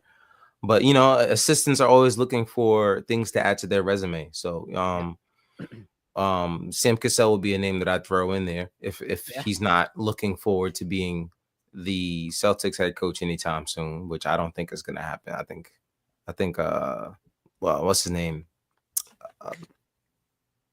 What's the coach? Joe Mazzulla. Yeah, Joe Yeah, Mazzulla. Mazzulla gonna be there for a while. I think he's locked in there. So I wouldn't be surprised if, you know, a name like Sam Cassell's thrown into the mix. I know who I don't want. I don't want Mo Cheeks and Mark Bryan anymore. I tell you that, you know. There's just two guys just totally wasting space. Maybe once upon a time these guys might have been something. You know, they say Mark Bryan is a big man whisperer, and I just thought our big man play inside was atrocious the entire season. And Mo Cheeks was brought in there to help out with the offense and things of that nature. And I thought that was atrocious the entire year too. So, you know, that's if whatever we bring to the table, it all has to mesh. You know, Tom Thibodeau had, you know, it wasn't Tom Thibodeau's idea. It's actually Leon Rose and these guys. They influenced, you know, Johnny Bryant to be there to help, you know, Tom Thibodeau initially. You know what I'm saying? So, you know, if we can get some kind of agreement with whoever decides to be the coach, which is probably what's going to happen. They're probably going to have, like, you know, because the way how fast we fired Tom Thibodeau, we had the press release and everything ready all in one shot. You know, I think the Knicks do have an idea of how they would like to go about it. And just like we're talking, that assistant role is going to be so important. You know, another caveat or just like a side story to talk about is Rick Brunson, because Jalen, you know, wants his dad around, you know, seems like, you know what I'm saying? So will the new coach be okay with having Rick Brunson around too? So there might be a little subplot going on. Yeah, the thing with Rick is, like, I don't necessarily have a problem with Rick being there, because if you look, anytime a player came out, they straight up went up to Rick Brunson, gave a 5. Like, it seems like there's connection with him more than just with Jalen. Do I necessarily feel like assistant coach is the job? No, not necessarily. I think that he can be a voice there. I just don't know if he's got that much of an actual, like, full scope picture of the scenario, and non-bias, like a non-bias. Your son is the all-star on the team. Your, you know, son's best friend, Josh Hart, is on the team. One of his other best friends, Mikal Bridges, is on the team. Like, if I'm personally a Cat or an OG or a Deuce McBride or stuff like that, I don't necessarily want the best friend's, you know, dad to be the guy in charge of most of the decisions, you know? And I think that was part of the issue with Tibbs, was the closeness that he had with Brunson, you know, and stuff like that, which can ostracize other people because of that history that has nothing to do with winning basketball, you know? So for me, it's got to be less about connections and more about winning basketball, which honestly makes me tip my hat off to Leon Rose, because a lot of people were like, there's no way Leon Rose would let Tom Thibodeau go. And we're going to talk about that in a second. But it seems like they are at a point at an organization where winning a chip is more important than camaraderie and friendship. And I think that has to be the same thing when we go down the coaching line. So that's what I think there. But we'll talk about that more in a few minutes when we talk about the coaching staff, which we'll do after we talk about Jalen freaking Brunson. Where do you guys stand on Jalen Brunson when it comes to this postseason? Eru, I'll have you rock. Well, you know, he's he won the was the Clutch Player of the Year award. You know, so he's a superhero. He's a superstar in this league, you know, whether people want to give him that credit or not. So, I mean, everything should revolve around him, you know, defensively and stuff. Like even like a Kyrie and all these guys, you have to baby those guys because they're going to be exhibiting so much energy on offense too. So, you know, so I can get away with some of the things he does on offense, but you know, a lot of times it has to do with his height. You know, because I thought he actually played pretty good defense in these playoffs. You know, he definitely bodied up and, you know, the charges that he was taking, and he was taking a lot of physical abuse too every time down the court, and he just never backed down. So that's what Brunson does, man. So I can't really say nothing bad about Brunson, you know, but we just need to. He's in his prime, bro. So we got to stop fooling around. We have to find the right mix, build around him properly, and let him do what he does, and then just build around that and get everybody else in positions, to succeed around Brunson. Because whether we want the ball to be out of Brunson's hands or this and the other, or certain guys don't play well when Brunson's not in the game, that's not going to work, man. Brunson is the guy, and we have to figure it out some kind of way. So I don't really have nothing negative to say about Brunson at all. Okay. All right, Apollo. Thoughts? I mean, the guy carried us all year. I mean, without Brunson, we're nowhere near the playoffs. He was the one consistent, solid thing that worked for us all year. Cat did well at certain points, but he ended up being all-star still. So he was Cat was Cat, but without Brunson, this team does not move. This engine does not run. I mean, even without Brunson for that run, they did play pretty well, but it was obvious that they needed Brunson because there was no one you can just throw the ball to and go get off offense. So I mean, my grade for Brunson is I gotta give him an A. I don't know why. What would make him an A+? I mean, I don't know, man. He might be an A+. I don't know what he could have done better himself. But just like the other guys, I can't give him a high grade just because of who he is, the position that he was put in. I would definitely, he's at least an A. There's no way you can go lower than an A+ for a grade for Jalen. He was put in positions. I know a lot of my friends, they were upset at how much he pounded the ball and took the air out of the ball and dribbled a lot. And I would constantly say there's a guy sitting on the sidelines with his arms folded watching it happen every single play and not saying anything. So, yeah, you should be able to. I hate to bring in this guy, but Phil Jackson would, in his heyday, would have had a field day with this team offensively because of the kind of shots that Jalen Brunson could get. The defense that Macau and OG can bring, the ability to have a guy like Josh Hart to just fly all over the place, grab rebounds, having a Cat there, like this team could be coached somewhat. Let's chill out with too much with the expectations here, but let's just hear me out. The play style, sort of like the way the Lakers were run when they won with Pau Gasol and Kobe Bryant, because mainly of where our guys get our shots. And I think that what made that team so good, even though it wasn't like so packed with talent, was because they were just run very well. And the guys were high IQ, they moved the ball well. But there's one thing that offense that the triangle ran that I love, and I always talk about it, in its off-ball movement. And there's one thing that's one thing I hate about watching our offense is no matter what Jalen Brunson is doing on this side of the floor, there should still be offensive action going on the other side of the floor. Because if not, what happens is you have guys when Jalen Brunson drives to the paint or the mid-range, most of the time they get a lot of his buckets.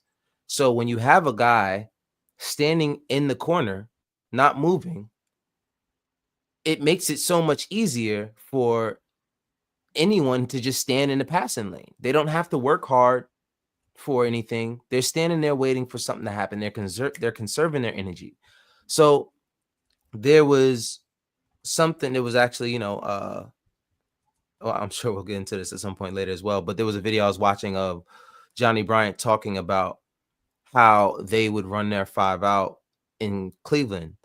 And basically there was action on the other side of the floor so that the action ran on this side. When you cut to the basket, there was no one to help from the other side. And that's literally what the action is to do on the other side. Instead of having guys sitting there, the guy sees the action happening on the other side of the court and he starts to move to react to the action.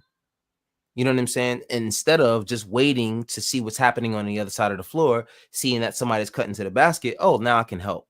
But when you're involved in an action and you have a guy that you have to commit to, you're not allowed to just hop off of whatever's going on over there and just go to the basket and help. So I just think that Brunson in an offense that has a little bit more moving around, ball moving, player moving around the floor will make it a lot easier for him to just consistently be who he can be. He shouldn't, first of all, he shouldn't have to score 30 points a game for us to win with the team that we have.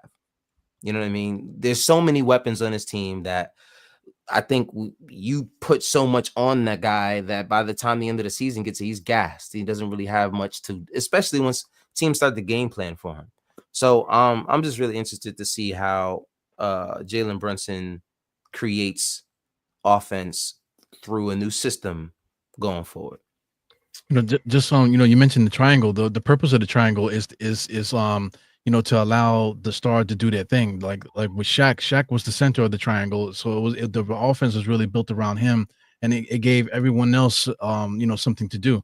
Same thing with Jordan. You know, it was really just for Jordan to do what he does, and give everybody else a purpose on the court. You know, so and I agree with that. You know, if we get somebody else in here that has some kind of offensive, you know, thing to get everybody else involved in such a way that you don't have to change Brunson's game. Right. But give everyone else a purpose out there. And then same thing with Carlisle. You know, everybody, you know, it's Halliburton's team kind of, but you know, there's times when other guys go off, and it's not just because they feel like it, it's systematically, you know. So just want to add that thought. Right. Okay. So I think what I'm gonna say might upset some people, and I'm all right with that. I will preface by saying that Jalen Brunson is probably my favorite New York Knick since Carmelo, and possibly may have surpassed Carmelo. So that would probably be my favorite New York Knick since John Starks, who's my all-time favorite New York Knick. And even though he is my favorite current New York Knick and close second favorite as a fan of 36 years, I have to give Jalen Brunson a B. The reason is because I'm not judging it based off of a sole performance. Because sole performances is what made us lose the Indiana series. We talked earlier about the difference between us and Indiana was sole performances versus one unit. And Indiana was that one unit. We were those sole performances. And so even though I love Jalen Brunson, and I think he's one of the most talented guys in the NBA right now, what I constantly saw in the playoffs and on and off throughout the season was a mix of two other great NBA players through the years. First, being James Harden. Like a very dribble-heavy style of basketball. And a lot of times, what you saw with James Harden is what you see with Jalen Brunson is that dribble-heavy style of basketball often causes the other players on your team, the other role players, to completely fall out of rhythm. And in key moments, when you need those players, they are out of rhythm because they're so used to your isocentric, ball-heavy basketball. So that's one thing that I have to give the grade a little bit lower than I would normally want to give a player that I love, because I do think that his over dribbling does cause a lack of offensive flow for our other guys. The second, just to do you think that's Brunson's fault 100%, or that's also Tom Thibodeau because he's sitting there watching him do it without making any adjustments? I think it's a mix of both. But we have seen when Brunson actually goes for those team-friendly games where he is putting up a ton of assists and he is looking for, ball movement instead of just head down, that he has that capability. So if you have that capability and a game's on the line, it doesn't matter what the coach says in that moment. Like, you got a result to what's winning. I don't feel like Brunson did those things in the playoffs, unfortunately. So that's one. Does that make sense? Yeah. Okay. The second thing that I would compare it to is Allen Iverson. Allen Iverson is one of my favorite players to watch when I was younger. He was one of the players through and through. However, it required those players around him to constantly adapt to him and never the other way around. Like, it was never the other way around.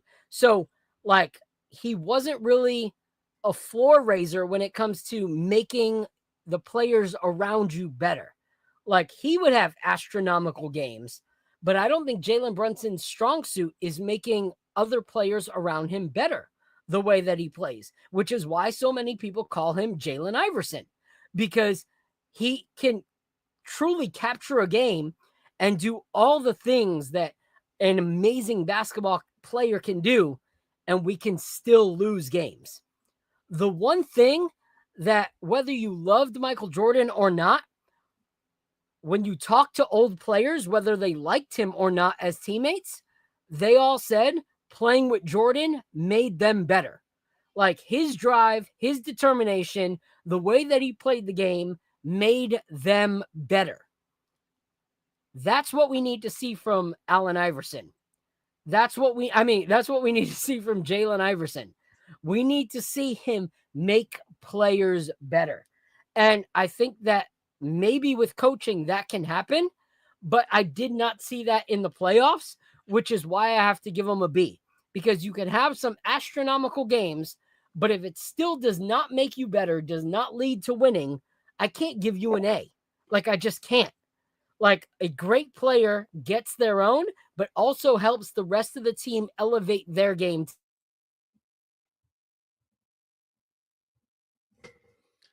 I agree with that. I agree with that take.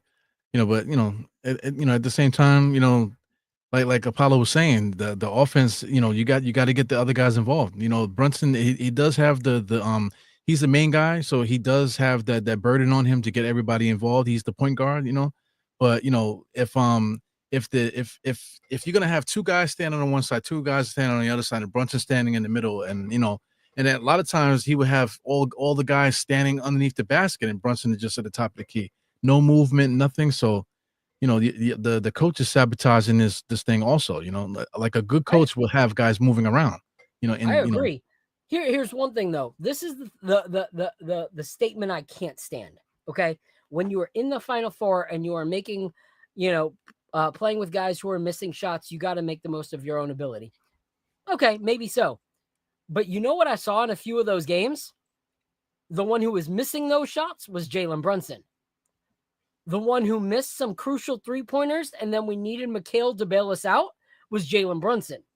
So you can't pick and choose when that is substantial and when that's not. Like I said, I love Jalen Brunson. I think he's an incredible basketball player.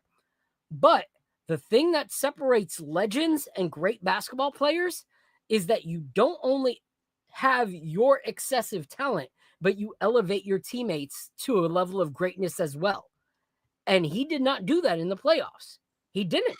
Like, there were times where in those clutch moments, we needed Mikal Bridges to bail us out.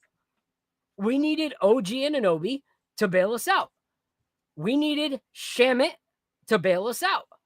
So if it was that we only won games because Jalen Brunson did everything and put us on his back every single game, okay, you have a valid argument.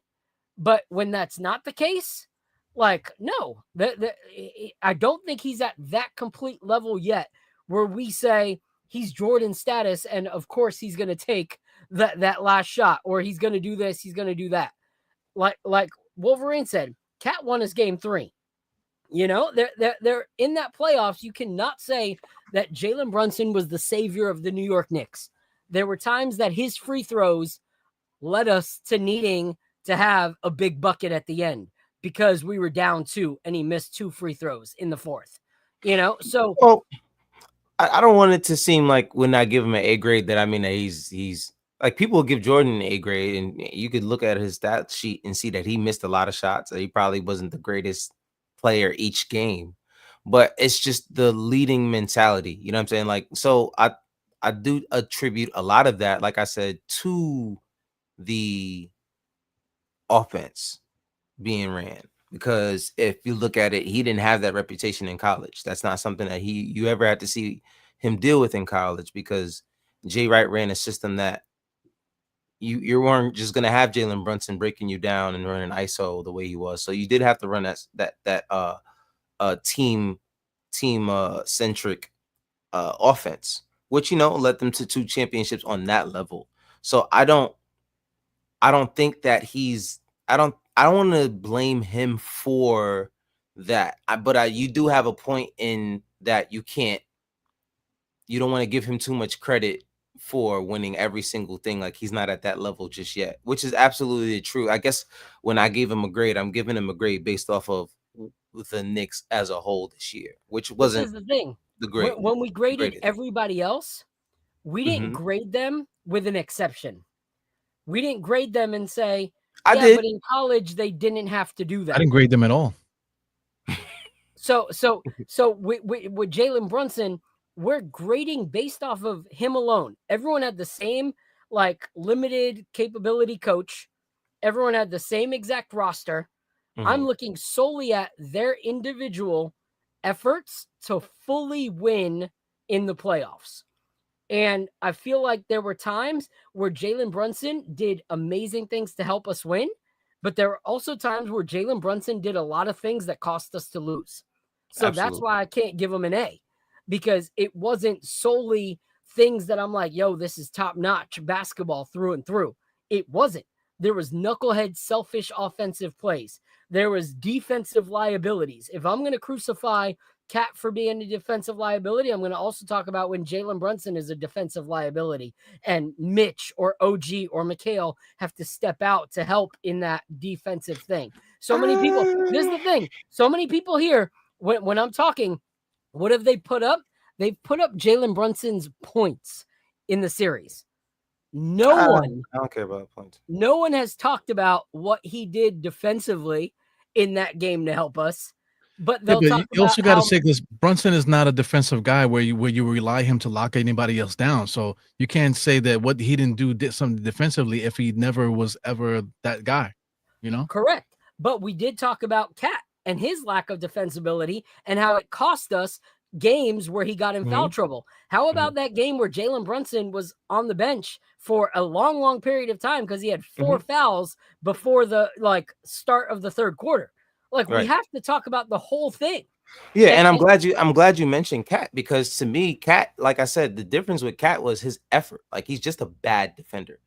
The difference with Brunson, he's just really undersized. He tries. He really puts the effort in. He just doesn't have the ability to guard most of the guys that he's switched on to. You know what I mean? Most of the time, anyone that we play, every single team, they switch on to Jalen. They switch on to Jalen Brunson because he's the smallest guy. He doesn't have long arms. He's not blessed with those abilities. So I can't say he's a bad defender because he is a bad defender. I just think he's very limited. He's a limited defender. So that's the difference between Brunson and Cat. To me, is the difference of a bad defender versus a defensive liability kind of thing because of his stature. You know what I'm saying? I don't know, man. I think he's a defensive liability. We can't. I just said that. Yeah, but it's not because of his stature. You look at T.J. McConnell. T.J. McConnell's built exactly the same way as him. Exactly the same way. And you think he's a lockdown defender? DJ McConnell will get in you like a cavity and destroy you. But McConnell also doesn't have to get 30 points for us to win the game either. So, and he's I understand your point. I feel you. I understand your point too, but what I'm saying is I'm not going to give excuses for one thing that I'm not going to give excuses to somebody else. I'm grading it on the same exact scale for each and every player. Each and every player is going to get the same exact grading scale. Not because you're a great offensive mastermind, I'm going to ignore the defense. Or because you're smaller, I'm going to ignore the defense. Or because we don't know how to run an offense, so it's okay that you dribble the basketball for 18 of 24 seconds. Like, no, there's times where that's needed, but not all the time. Like, there has to be some kind of because we kind of going in circles. Like last year, we didn't have that problem because we had DiVincenzo, we had other guys out there that was doing the ball handling and stuff like that. So we didn't have that problem. Even Hartenstein had the ball last year, and he was creating offense, getting moving the ball around and stuff like that. This year, we don't have guys like that. A lot of times, like we just mentioned, Mikal would get into the paint, turn around, and be looking for Brunson. Same thing with Cat. Everybody's looking for Brunson to do something. OG's not doing anything. So and also last year too for majority of the season we had Julius that was dribbling the ball too. So we had other guys that was handling the ball. So now the only person handling the ball is Brunson. So then Brunson gets stuck on an island, having not looking like an asshole. And it's not necessarily his fault. It's really just the roster and then whatever Tom Thibodeau has the team doing. But look at the start of the season. Cat was getting some of those opportunities to do what Hartenstein was doing. They were running the offense through both of them. That completely changed at the end of the season and into the playoffs. You didn't see any of those Cat passes. We can pull up so many tweets and so many posts about Cat being the Jokic of the East for real this time. Not like we talked about Hartenstein. Like everyone was talking about Cat. Do you solely blame Brunson for that though? Do you blame not Brunson? At all. Not at all. But when you look at the position of a point guard is supposed to facilitate offense through and through, not just what yourself. Offense though. That's the issue. What is the offense that he's facilitating? Tom Thibodeau that wasn't running anything. Okay, exactly. So what is Jalen Brunson's intuition? If Tibbs is not running something and relying solely on Brunson, wouldn't that be even more on Brunson? The fact that he's choosing to do a dribble first, try to create my shirt. He's running the offense. He's running the offense. Yeah, that's what that's Tom their wants offense. him to do. That was their offense, though. Like, I mean, I get what you're saying, but I think a lot of blame gets put on Jalen because he's the best player and he's an ISO player. That's his style. That shouldn't be a detriment onto who he is as a player. But you also, like I said, Kobe was an ISO player. Jordan was an ISO player, and I'm not comparing him. But you talk about Steph, ISO player. You talk about KD, ISO player. But they were all put in positions to win and to be a cohesive unit. You know what I'm saying? So it's not like if you just roll the ball out, every one of those guys that I mentioned will just shoot everything because none of them think that they are going to shoot a bad shot. Right. You know what I mean? That's also the good and the bad of to be that kind of player is to believe that you can make every single shot that you put up there. So it's not that he doesn't believe in his teammates. I think what happens a lot of times if it was college and it was 35 seconds on the clock, sure, it would work. But when you have an offense that you want to see what Jalen can get done in the first 10 to 15 seconds, well, what if you don't get to start that play until 17, 15, 14 seconds on the clock? So then it starts to look like he dribbles the clock out. But at the end of the day, that is the offense that they are run. So now the defense, I can't make any, he's not the greatest defender a lot of times. And I can't say that can you say that he's a bad defender due to effort? Or what do you think makes him a bad defender? Or what do you think are his bad defending tendencies? I think lack of development, bottom line, because I've seen players that have been poor defenders and then seen them truly dedicate their time and effort to being better defenders and seeing leaps and bounds from their growth. Like we look back at perfect example. What did we talk about Emmanuel Quickly in his first year? How great of a 3-point shooter he was. grab the ball, Mm-hmm. shoot the three. By year 2 after that offseason, what were we talking about? How he had become an incredible two-way. Emmanuel quickly never had a single person talking about him defensively in his first year. In his second year, we were talking about how great he was defensively. Emmanuel That's quickly, called growth. he also had a way different stature and arm length than Jalen Brunson did. That So, doesn't matter, though. That doesn't matter, though. Like, I'm how not does it, judging. but that's what, isn't that what makes Macau and OG great? Is their bodies? That's what makes them able to be as good a defenders that they are. It's not just their brain. Well, yes, but when you're defending people similar, like even when Brunson is defending similar people like TJ McConnell, he's still getting in foul trouble. That's not because he's smaller than a TJ McConnell. It's because his defensive capabilities have not risen there. Offensively, he's through the roof, but defensively, he needs work. It is what it is. It's the obvious. I just don't know truth. many people who are as good as Jalen Brunson is on offense that are two-way players. You can't name a lot of guys that do it. You can't. You just can't do it. There's no 30-point per game guys Steph Curry is not a great defender, but Steph Curry from earlier in his season to now, he's a better defender. But he was also abused the same way Jalen Brunson gets abused on defense. They switch on him every single time. It's to this day.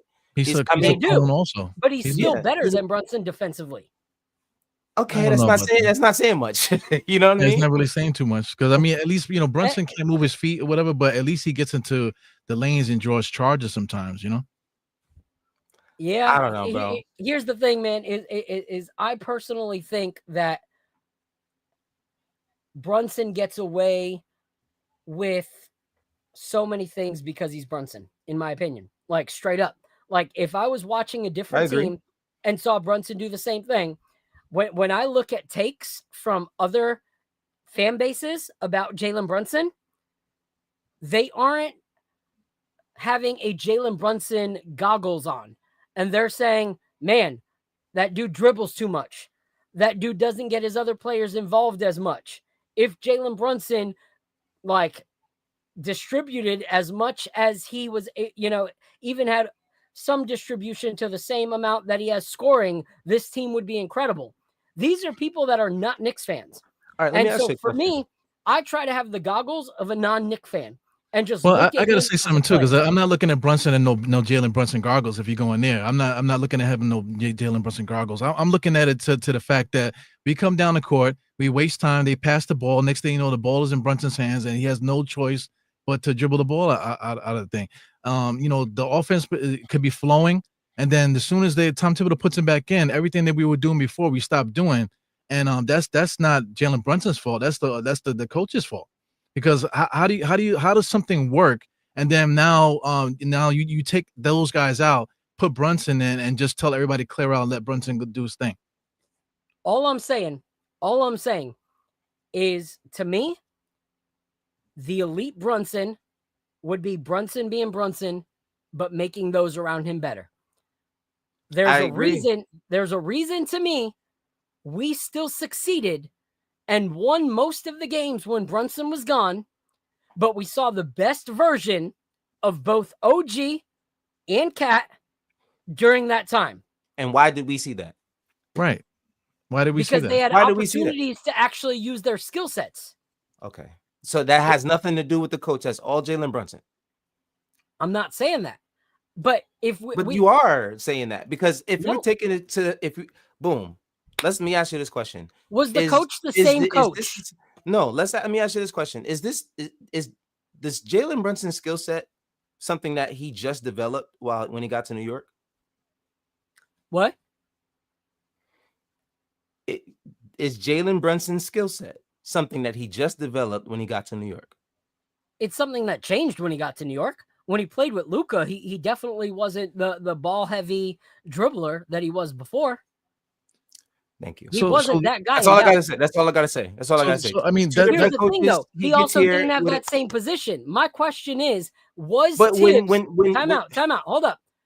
Was Tibbs the coach when Jalen Brunson was out? Just yes or no. That's all I want to know. Well, all you doing is going in circles or going in circles. Because All I you're mean, doing is when proving Jalen the Brunson, point is that he didn't have anyone to run an offense through, so he had to use everyone. That's literally what he did. And it worked.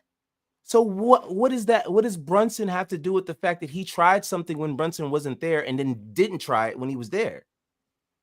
Because it worked. If you look at what beat us was the fact that they Oh, ran what is Wolverine talking Indiana. about Cat? Why does he keep talking about Cat? Yo, please Indiana get out did here. exactly what we did not do with Brunson, which was run the offense based off of what was going to work. but it comes back throughout. down to run the offense, though. What offense are we running? We weren't running any offense when Brunson's not there. Yes, the ball moves, right? So I mean that's one thing. Okay, cool. We all agree with that. But then when Brunson comes in, why does the ball not move again? Is it because Brunson just said, you know what, I'm just gonna do what I want to do, and then everyone else can go fuck themselves? I don't think that's the case. I think the case is that when Brunson comes in there, this is what Tom Thibodeau wants them to do. All right, I guess we'll wait and see now that we got a new coach. Me personally, I think it's a little crazy that when it works, we can give Jalen Brunson the praise, but when it doesn't work and we critique it, it's not Jalen Brunson.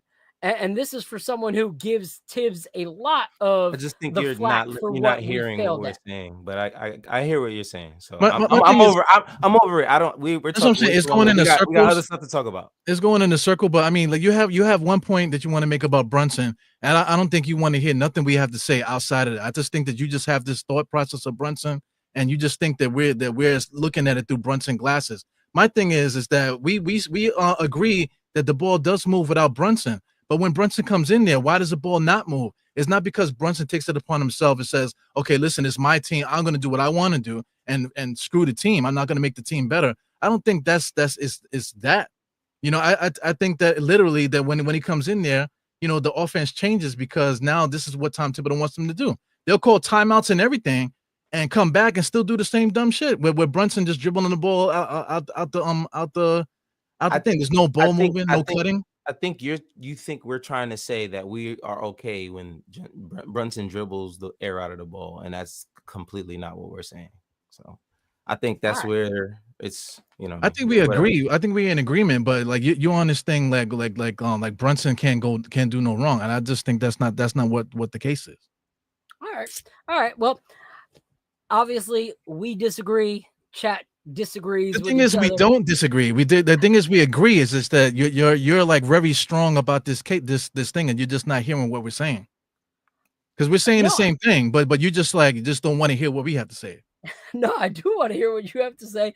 I'm just saying I disagree with the fact that like we can't give Brunson the success and praise when it works, and when it doesn't work, be like, oh, it's because of the offense, it's because of Tibbs. Because if it lives and dies with Brunson on the good, then it should live and die with Brunson when it's bad. That's my take. I thought this out there too. Like a lot of these wins have been come from behind wins. So it's not like we were like kicking ass. We were freaking like down by 20 a lot of these times. You know what I'm saying? So it's not like the offense, oh my God, we're kicking ass. We were down by 20 a lot of times in this playoffs, where we had to make these like great runs, 20-0 runs and 15-0 runs, and Mikhail had to make generational defensive plays at the end of the game, and Cat had to pull shots out of his ass in order to save certain games and stuff. It's not like we were playing this great offense. There was no offense. It's just we had talent. The talent is what was getting us through a lot of these games here.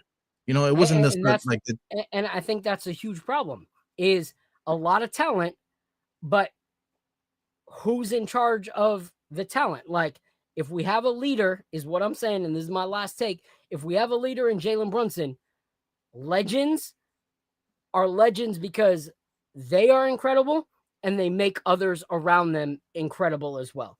That's it. That's my thought. That's my take. We're gonna move on. Well, I'm not moving on because Michael Jordan had the triangle and he didn't win the championship. I'm about to leave. It's 10:15 and we didn't even get to that next segment yet. Come on. Yeah, but I mean, you know, listen. This might be our first argument this whole time that we've been doing this thing. We've been kind of hunky dory and shit up until this point. But my thing is like Michael Jordan didn't win for a lot of years until he got Phil Jackson in the triangle, and stuff like that, and things got organized. Before that, he was basically Jalen Brunson, what you're saying Jalen Brunson is. So it does come down to offense and getting other guys involved, and who does that? That's the coach's job, and that's why he got fired. All right, well, let's transition into that because we can at least agree on that. So this news came out right here from our guy Shams the other night, and it made me super, super excited. I'll zoom in right here. The New York Knicks are relieving Tom Thibodeau of his duties as head coach. Sources tell ESPN Thibodeau led the Knicks to the first Eastern Final in 25 years, made playoffs in 4 or 5 years, and led Knicks to consecutive 50-plus win seasons for the first time since the 1990s. So I want to dedicate this part of the show to all the people that have been in the chat telling me that I was absolutely ridiculous for saying that Tom Thibodeau should be moved on from, that he could not take us to the next step, that even if we won, that we needed to move on. A lot of people thought I was absolutely delusional, continued to bring up the fact that this is the first time in 25 years, as if settling in a bad relationship is a good idea solely because it's less abusive than the relationships you've been in before. That to me was crazy, was the amount of people that thought I was ridiculous and crazy because I didn't want Tom Thibodeau here anymore, and thought that it was time for us to move on. So I want to play this right here. This is a song from my friend KB. And the reason I'm sharing this is because as soon as it was announced that Tom Thibodeau was relieved, this is exactly how I felt. So this is the song that was playing in my head. Glory to glory to glory to glory to glory to God. I wanna hear you. Can you say no? Glory, glory, glory, glory, glory, glory, glory, glory, glory, glory, glory. Let's go. Let's go. Let's go.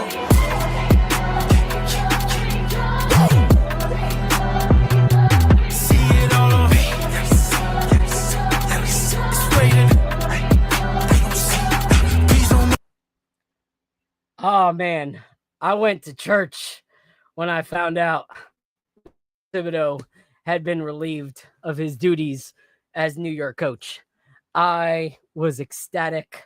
It was glory to glory to glory, and I thanked God for hearing mine and many others' prayers that the Knicks have moved on from Tom Thibodeau. So, Apollo, when you got the news, how did you feel? I was shocked. I knew it had to happen. So I wasn't shocked in a bad way. I was shocked that it happened so fast.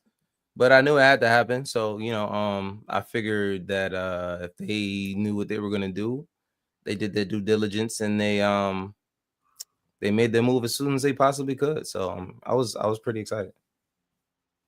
What are your thoughts, Eru? Same thing. It was something that needed to be done because we just had a whole argument the last segment, about Tom Thibodeau, and you just said that when you first heard it, it was glory, glory, glory. You know what I'm saying? So, that's what it was. He needed to go because he's making us argue for nothing. You know what I'm saying? All because that guy that didn't know what he was doing, organizing the roster and stuff like that. So he needed to go. So for me, I don't think that was an argument. I honestly love conversations like this. I have a lot of conversations like this with my guy, Lee Escobedo, where we do not see things the same, but I feel like it makes me better at what I do. Disagreeing with someone, hearing their takes, thinking about mine after sitting back after a show or after a, chat session with him and going, maybe he's got a point there. Maybe he doesn't, but I'll at least stew it over. And it makes me see things from a greater picture. So for me, I'm completely okay with that. There's some shows I watch where people are yelling at each other, calling each other idiots for, their opinions and their views. And that's the kind of show that I never want to be a part of. But I personally love these kind of conversations where it's like, we don't have to just agree, but we can come to agreement on other things. And Tom Thibodeau is that agreement for me. Because I said it on the Nick of Time show.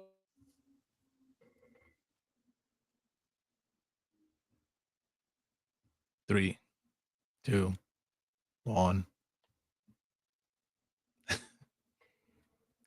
Well, Apollo, he needed to go, bro. You know what I'm saying? Were you back, Phil? I'm back. Mhm. So I said it on the Nick of Time show before the Pistons series even started, that even if we won it all, that my stance does not change on Tibbs. That I think that he is a good coach. He got us to this point, but moving forward, I want fresh eyes.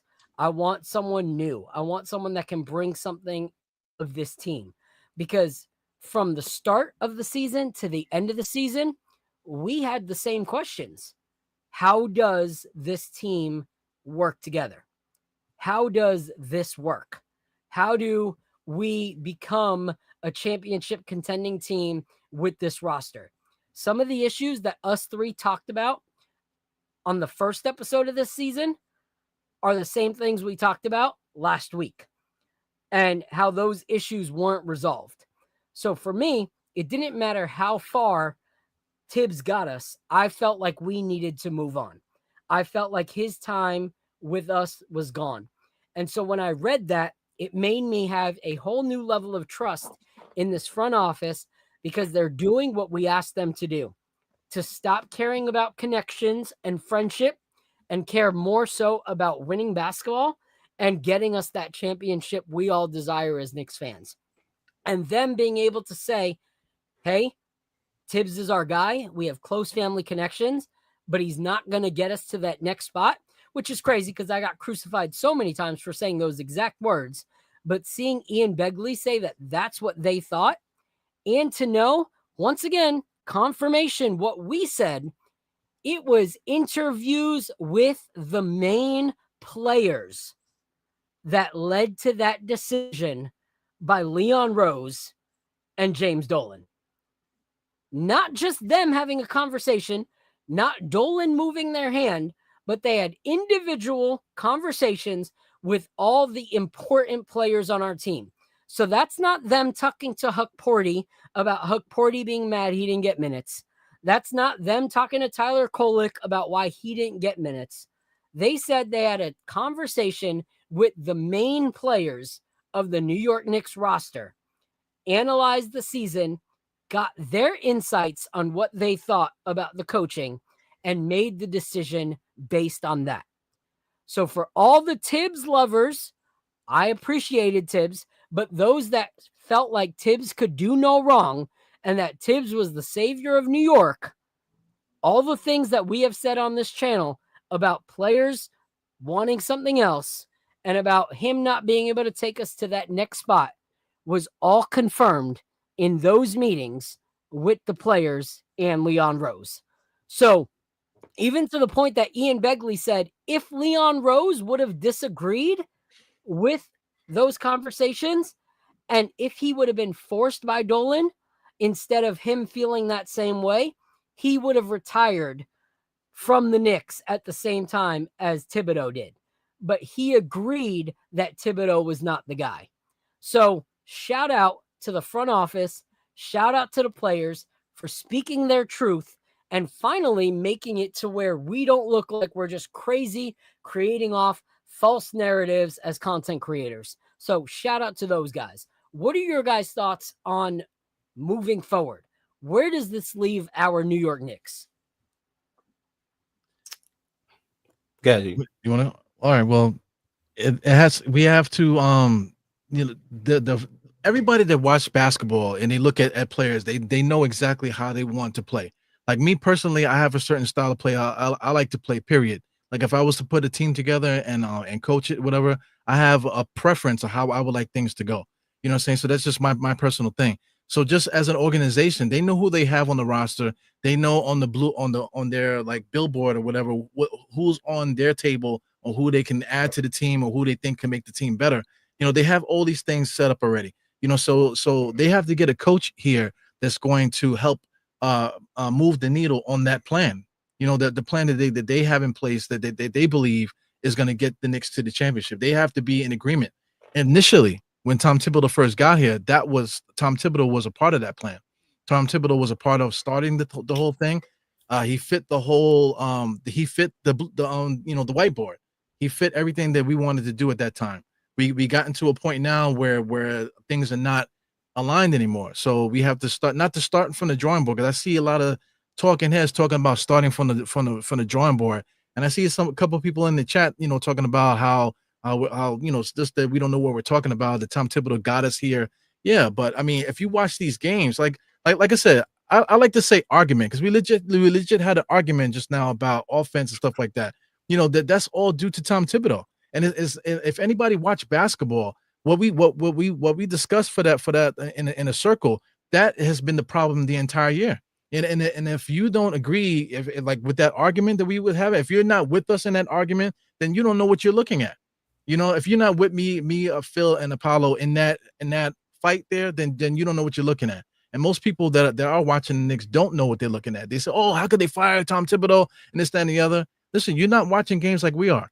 You know what I'm saying? We need to get a coach in here to get the most out of the players that we have, and to fulfill the plan that's on the franchise's whiteboard.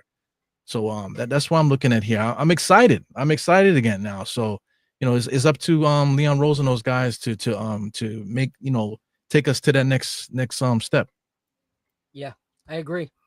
What are your thoughts, Apollo? I mean, the name that I would like to see, just based off of you talk about loyalty with Tibbs, and a lot of people talked about the loyalty and how it's wrong to fire Tibbs and all of this stuff because of what he's done here and what hasn't happened here in 25 years. But I think Johnny Bryant is the kind of guy you want to give that opportunity to. I think he not only does he have relationships with guys around the league, and no one really has a bad word to say about him, but he also is already comfortable with this unit. I'm pretty sure he learned a little bit of a style or how Kenny Atkinson sees the game. So I think he's learning from some guys that unfortunately he was on Tibbs' bench for a long time. So there was a few years he had off that he didn't really have to worry about studying too much offense. But I mean, it's at least he got to see that work somewhere else. And the Cavs were the best team in the East during the regular season this year, and he was there for that. He saw the offense that they run. So I think that there's something about what Johnny can bring that can help us, especially because there's a lot of familiarity. It's already the family aspect front office and stuff like that. So and it's been reported that Ime Udoka and Jay Wright are out in that talk. So that leaves guys like Johnny Bryant, Danny Early, maybe. I don't know. But Jason Kidd. But I doubt Dallas lets him leave. And I don't think Jason Kidd wants to leave that bad that he would just jump from another team to go to another team. It would have to be, unless since the trade, things haven't really been going well over there. But, personally, I think it should be Johnny Bryant. I think you should give him the opportunity. I think the timing of him becoming a finalist in the Suns job, and then a day later you fire Tibbs, I think there's something to that. But yeah, man, I'm looking for Johnny Bryant if it's me. Yeah. And what's crazy is like when you know how stubborn Tibbs is, and you realize that the only coach the whole time that he was a Knicks coach that he let someone actually have any input or any say was Johnny Bryant. That's huge. Mm-hmm. Like, how many times did you see Papa Brunson go up to Tibbs and be like, I think we should pull the starters. And then Tibbs would wait another 3 minutes before pulling the starters. Like, he didn't care what Papa Brunson had to say. Johnny Bryant was a voice that would not allow himself to be put in the corner and in the back seat, And when you look at it, you had the Emmanuel Quickleys that were constantly talking about a huge part of their development as players came from Johnny Bryant. So when we talked about earlier, the Emmanuel Quickly that went from solely a 3-point shooter to one of the best two-way guards on any bench, a lot of that came from the investment that Johnny Bryant put into Emmanuel Quickly. When you talk about Julius Randle having a hard season, and then in the offseason, who got on a plane to go talk to Julius Randle so that he would come back and not have a defeated mentality? It was Johnny Bryant. Johnny Bryant did all those things on and off the court that you would want in a coach, and he was doing that as an assistant coach that barely got any shine. So I would love to see Johnny Bryant back. He's got a heart for New York. He's got a heart for winning. Yes, he's not tried and true proven, but even neither was Steve Kerr, like when he took on that position, So there's a lot of coaches that aren't tried and true. Udoka, wasn't a guaranteed thing. Missoula, who took his place, definitely wasn't a guaranteed thing. And he took Boston to, the finals and won a chip, So for me, I'm willing to take that risk when it comes to Johnny Bryant, and he's played with players that are similar. He's played with the Donovan Mitchells, who are great scoring point guards.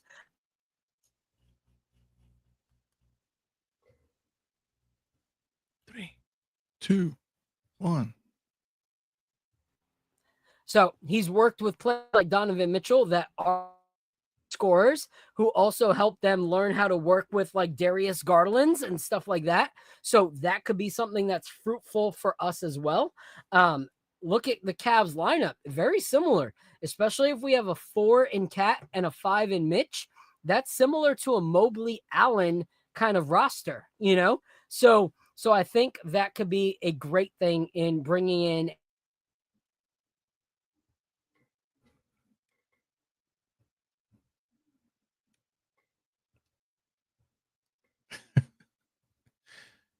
Giving him the benefit of the doubt. Come on, squeeze it out. He should be here now. Yeah. Well, one thing I would say about Johnny Bryant is that he never like waited for someone to tell him what to do. He would jump up and tell Tibbs whatever. He would be active. Not like a Mo Cheeks sitting there with his legs crossed, not even looking at the game. It's crazy. Right. Get back. All right. Weather got bad here. Anyway, I don't know if the Johnny Bryant thing will happen. I think it works well if you look at the roster that he just assisted coached compared to at Mitch kind of lineup. I think that would be something that's great. But either way, T. Williams said even the incident know Brian ain't it. T. Williams, who do you think they should bring in as a head coach? Yeah. That dude Mike Malone is actually from Astoria, so it would be I think he would cry if he got the job. You know what I'm saying? It's like a childhood dream. I'd cry too if he got the job. Yeah. Not a good cry, but I mean, like, I think I'm just kidding. I don't think he's a terrible coach. I just think that there's no reason to fire Tibbs if you're gonna hire Mike Malone. I wouldn't say that they're too much different. A lot of people have the same kind of complaints as Denver did for Tibbs. So I mean, I don't know how much. Like, yeah, he won a championship, but if what we're complaining about is offense and this and that and being stubborn, and that's literally the same stuff that Tibbs was Tibbs' weakness. Yeah, I don't want Mike Malone. I'll say that. Like, I keep cutting out, so we'll wrap up soon, but I don't want Mike Malone. Like, you can't go from like one thing to the exact same kind of thing. Like, you just can't do that. Like, you can't complain about Tibbs and not playing young guys and not, developing a roster that is deep and then go, hey, who's the other guy that doesn't develop young guys and doesn't play a deep roster? Let's bring him in. Like, that's just stupidity. Like, that's doing the same thing and expecting a different outcome. I see something in the chat about like how it came out from Shams that Tibbs and Leon actually weren't speaking throughout most of the year. They weren't on speaking terms. Tibbs and Leon? Interesting. I actually saw that as well, and I also saw it on Twitter. Might have been, or X, whatever it is. Might have been like about an hour, like a couple hours ago. But yeah, supposedly they weren't on speaking terms, and yeah, it's real weird. And that's the other thing that I said when the firing did happen was I'm like, well, everything will come out because you don't just fire someone that fast if for no reason. So I think something it's gonna come out. It's gonna come out. Yeah. Well, like I said, I'm coming back to the discussion. Like if you're discussing, the offense and stuff like that, it's gonna get heated. You're gonna have arguments and stuff like that, and then whatever. It's gonna come down to like philosophy and what you stand on and what you're not going to allow and what you can't let go type of thing. So at the end of the day, Leon Rose is the guy. So he's the one that's gonna make those decisions. He's gonna win every time. You know. One point I want to make too, like people like to keep bringing Dolan into this. Dolan has nothing to do with this. They mentioned Dolan in the article that Dolan was on board with whatever Leon said. But my thing is that Leon doesn't need the job. Leon is already a wealthy dude due to being him one of the greatest sports agents ever. You know what I'm saying? So he got money. So he's not here because he needs money. He's here because he actually loves the job and loves the Knicks and he wants to do a good job. You know what I'm saying? Because he could easily just leave and don't give a damn because he got bread. He don't need money. You know what I'm saying? That's one thing that's frustrating is like you have the source of like New York's media that you can trust, which is Ian Begley. Ian Begley has come out blatant as can be. This was a decision made by Leon Rose based off of the conversations with players. And Dolan signed off and agreed on it. Not the other way around. Not Leon decided that not Dolan decided that this is what needed to be done and got Leon to sign off on it. It's the other way around. Dolan signed off on it because it was Leon's decision. Dolan said, I support it. So let's stop with the Dolan thing. He had nothing to do with the decision. It was Leon Rose and the players who made those decisions. So because if anything, I think Dolan would have vouched for like the old Dolan would have vouched for Tibbs, and he probably would have got rid of Leon Rose if this was back in the days, Yep, exactly. So next week we'll talk about all these possible trade rumors and stuff like that. We'll also talk about if we have a coach by then. But I see names that people are dropping. Someone even posted like hey, is the Miami Heat culture demise this season? Like Spoelstra's possible out, would he be interested in going and building on Knicks culture? That's all stuff that's a possibility. The one thing I will say is what we have learned from Leon Rose over this past year and a half is that he does not make a move without something already stirring. So he did not let Tibbs go with no possibilities and no thoughts of what was next. Like Leon Rose has at least 2 or 3 people that he is banking on that will be the next New York Knicks coach. And we don't know it, but he's cooking. Like we saw it with the OG trade that we thought would never happen, and it happened. Like we never thought that we stopped talking about Cat, and who showed up? Cat. So when Leon Rose puts his mind to something, he's going to do everything he can. Even now we notice, even if it means parting from one of his best friends in Tom Thibodeau. So I'm excited that championship is on his mind. I'm looking forward to seeing what that means for our coaching staff. And I'm hoping that it's someone that can bring an updated defensive identity, but also bring an offensive identity that is more than let the game talk to you. Because like I said, if let the game talk to you is our motto, and it's speaking Dominican to Jalen Brunson, to Karl Anthony Towns, it's talking, New York streets to Jalen Brunson.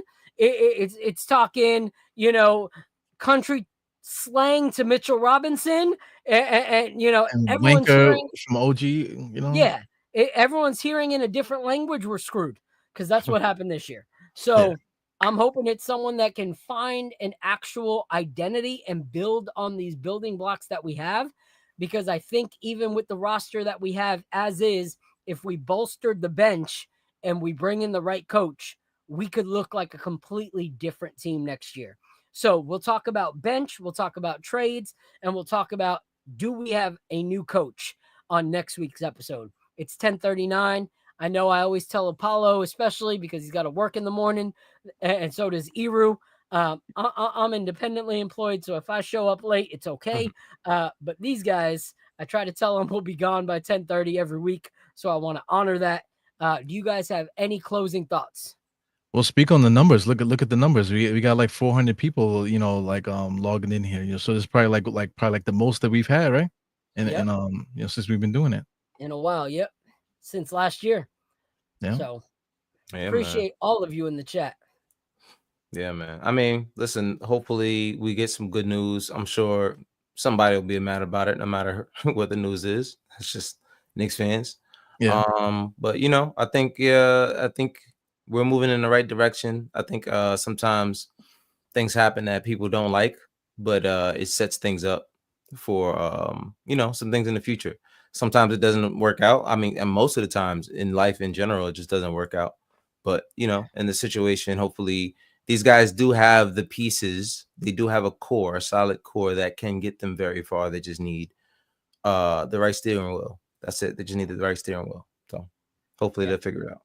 Yeah. So I'll close with this. I saw some other people talk about another name being Taylor Jenkins. That's also a name to look out for. Did a good job, younger coach, different kind of mindset, could maybe bring something out for us, but I'm excited either way. Also, there's a lot of tweets that are making me happy where a lot of people were like, oh, I bet the players would never be on board with firing Tibbs. There's a bunch of photos that have surfaced about like party. the party that hours before the Thibodeau firing was announced. You had all the guys out partying and taking photos together. And so, some of the people in those photos knew exactly what was about to be announced. So, there goes that narrative. But we appreciate all of you guys in the chat. Thank you so much for supporting us. Once again, thank you to Rare Character for being amazing, putting out incredible whiskey.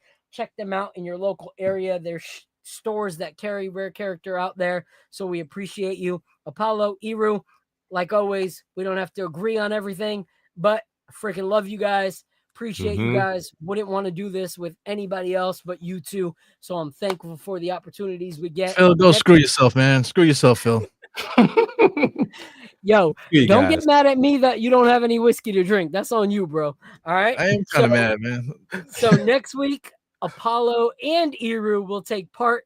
Shout out to my crew at Nelson Brothers. Apollo, you should have gotten a package today. If I got it, today. yeah. Okay, so that's the one we'll do next week. Eru, it'll be at your spot tomorrow. And so we'll be highlighting a brand called Nelson Brothers and their bottle Blackbriar next week. So tune in next week. I'm not sure if it's Wednesday or Thursday. Let me look at the playoff schedule real quick because I don't want to contend with the playoff the Knicks are playing? schedule. Knicks are playing next week? No, next week. I wish. So we'll do next Thursday because next Wednesday is going to be the Thunder's Pacer game. And I know we have some fans that are, some viewers that are not just New York Knicks fans. So I want to support and allow them to be part of it as well. So next Thursday, 8:00 p.m., tune in with us. Y'all got anything to say before we go? Nah, man. I don't got anything else. Love you guys. Hope you guys have a good week until we'll figure out our good or bad news depending on the Knicks fan you are. Yes, sir. Yeah. So follow these guys. They got their own channels. Guard Up Knicks from Mr. Apollo Reed. Die Hard Knicks podcast from my guy Eru. And you can find me right here with the rest of the KOT family. Shout out to Jay Ellis, Ryan, Lee Escobedo, the queen of Knicks Twitter, Ebony, and my guy Fritz. Appreciate you guys all. And until next week, thank you all in the chat. God bless. And I'm going to say, forget the Pacers. Let's go OKC. Let's have them sweep the Pacers starting tomorrow night. God bless. Appreciate you guys. OKC in 4. Yes, sir. This is the moment we waited for. Everything you want is right here. We gon' give them what they came for. We gon' take it up from last year. Shoot on my shot, boy, I'm long range. Me and the team on the same thing. Stayed down, never switched up. Only thing changed was the game. I'm in the zone now. Nothing can change what we on now.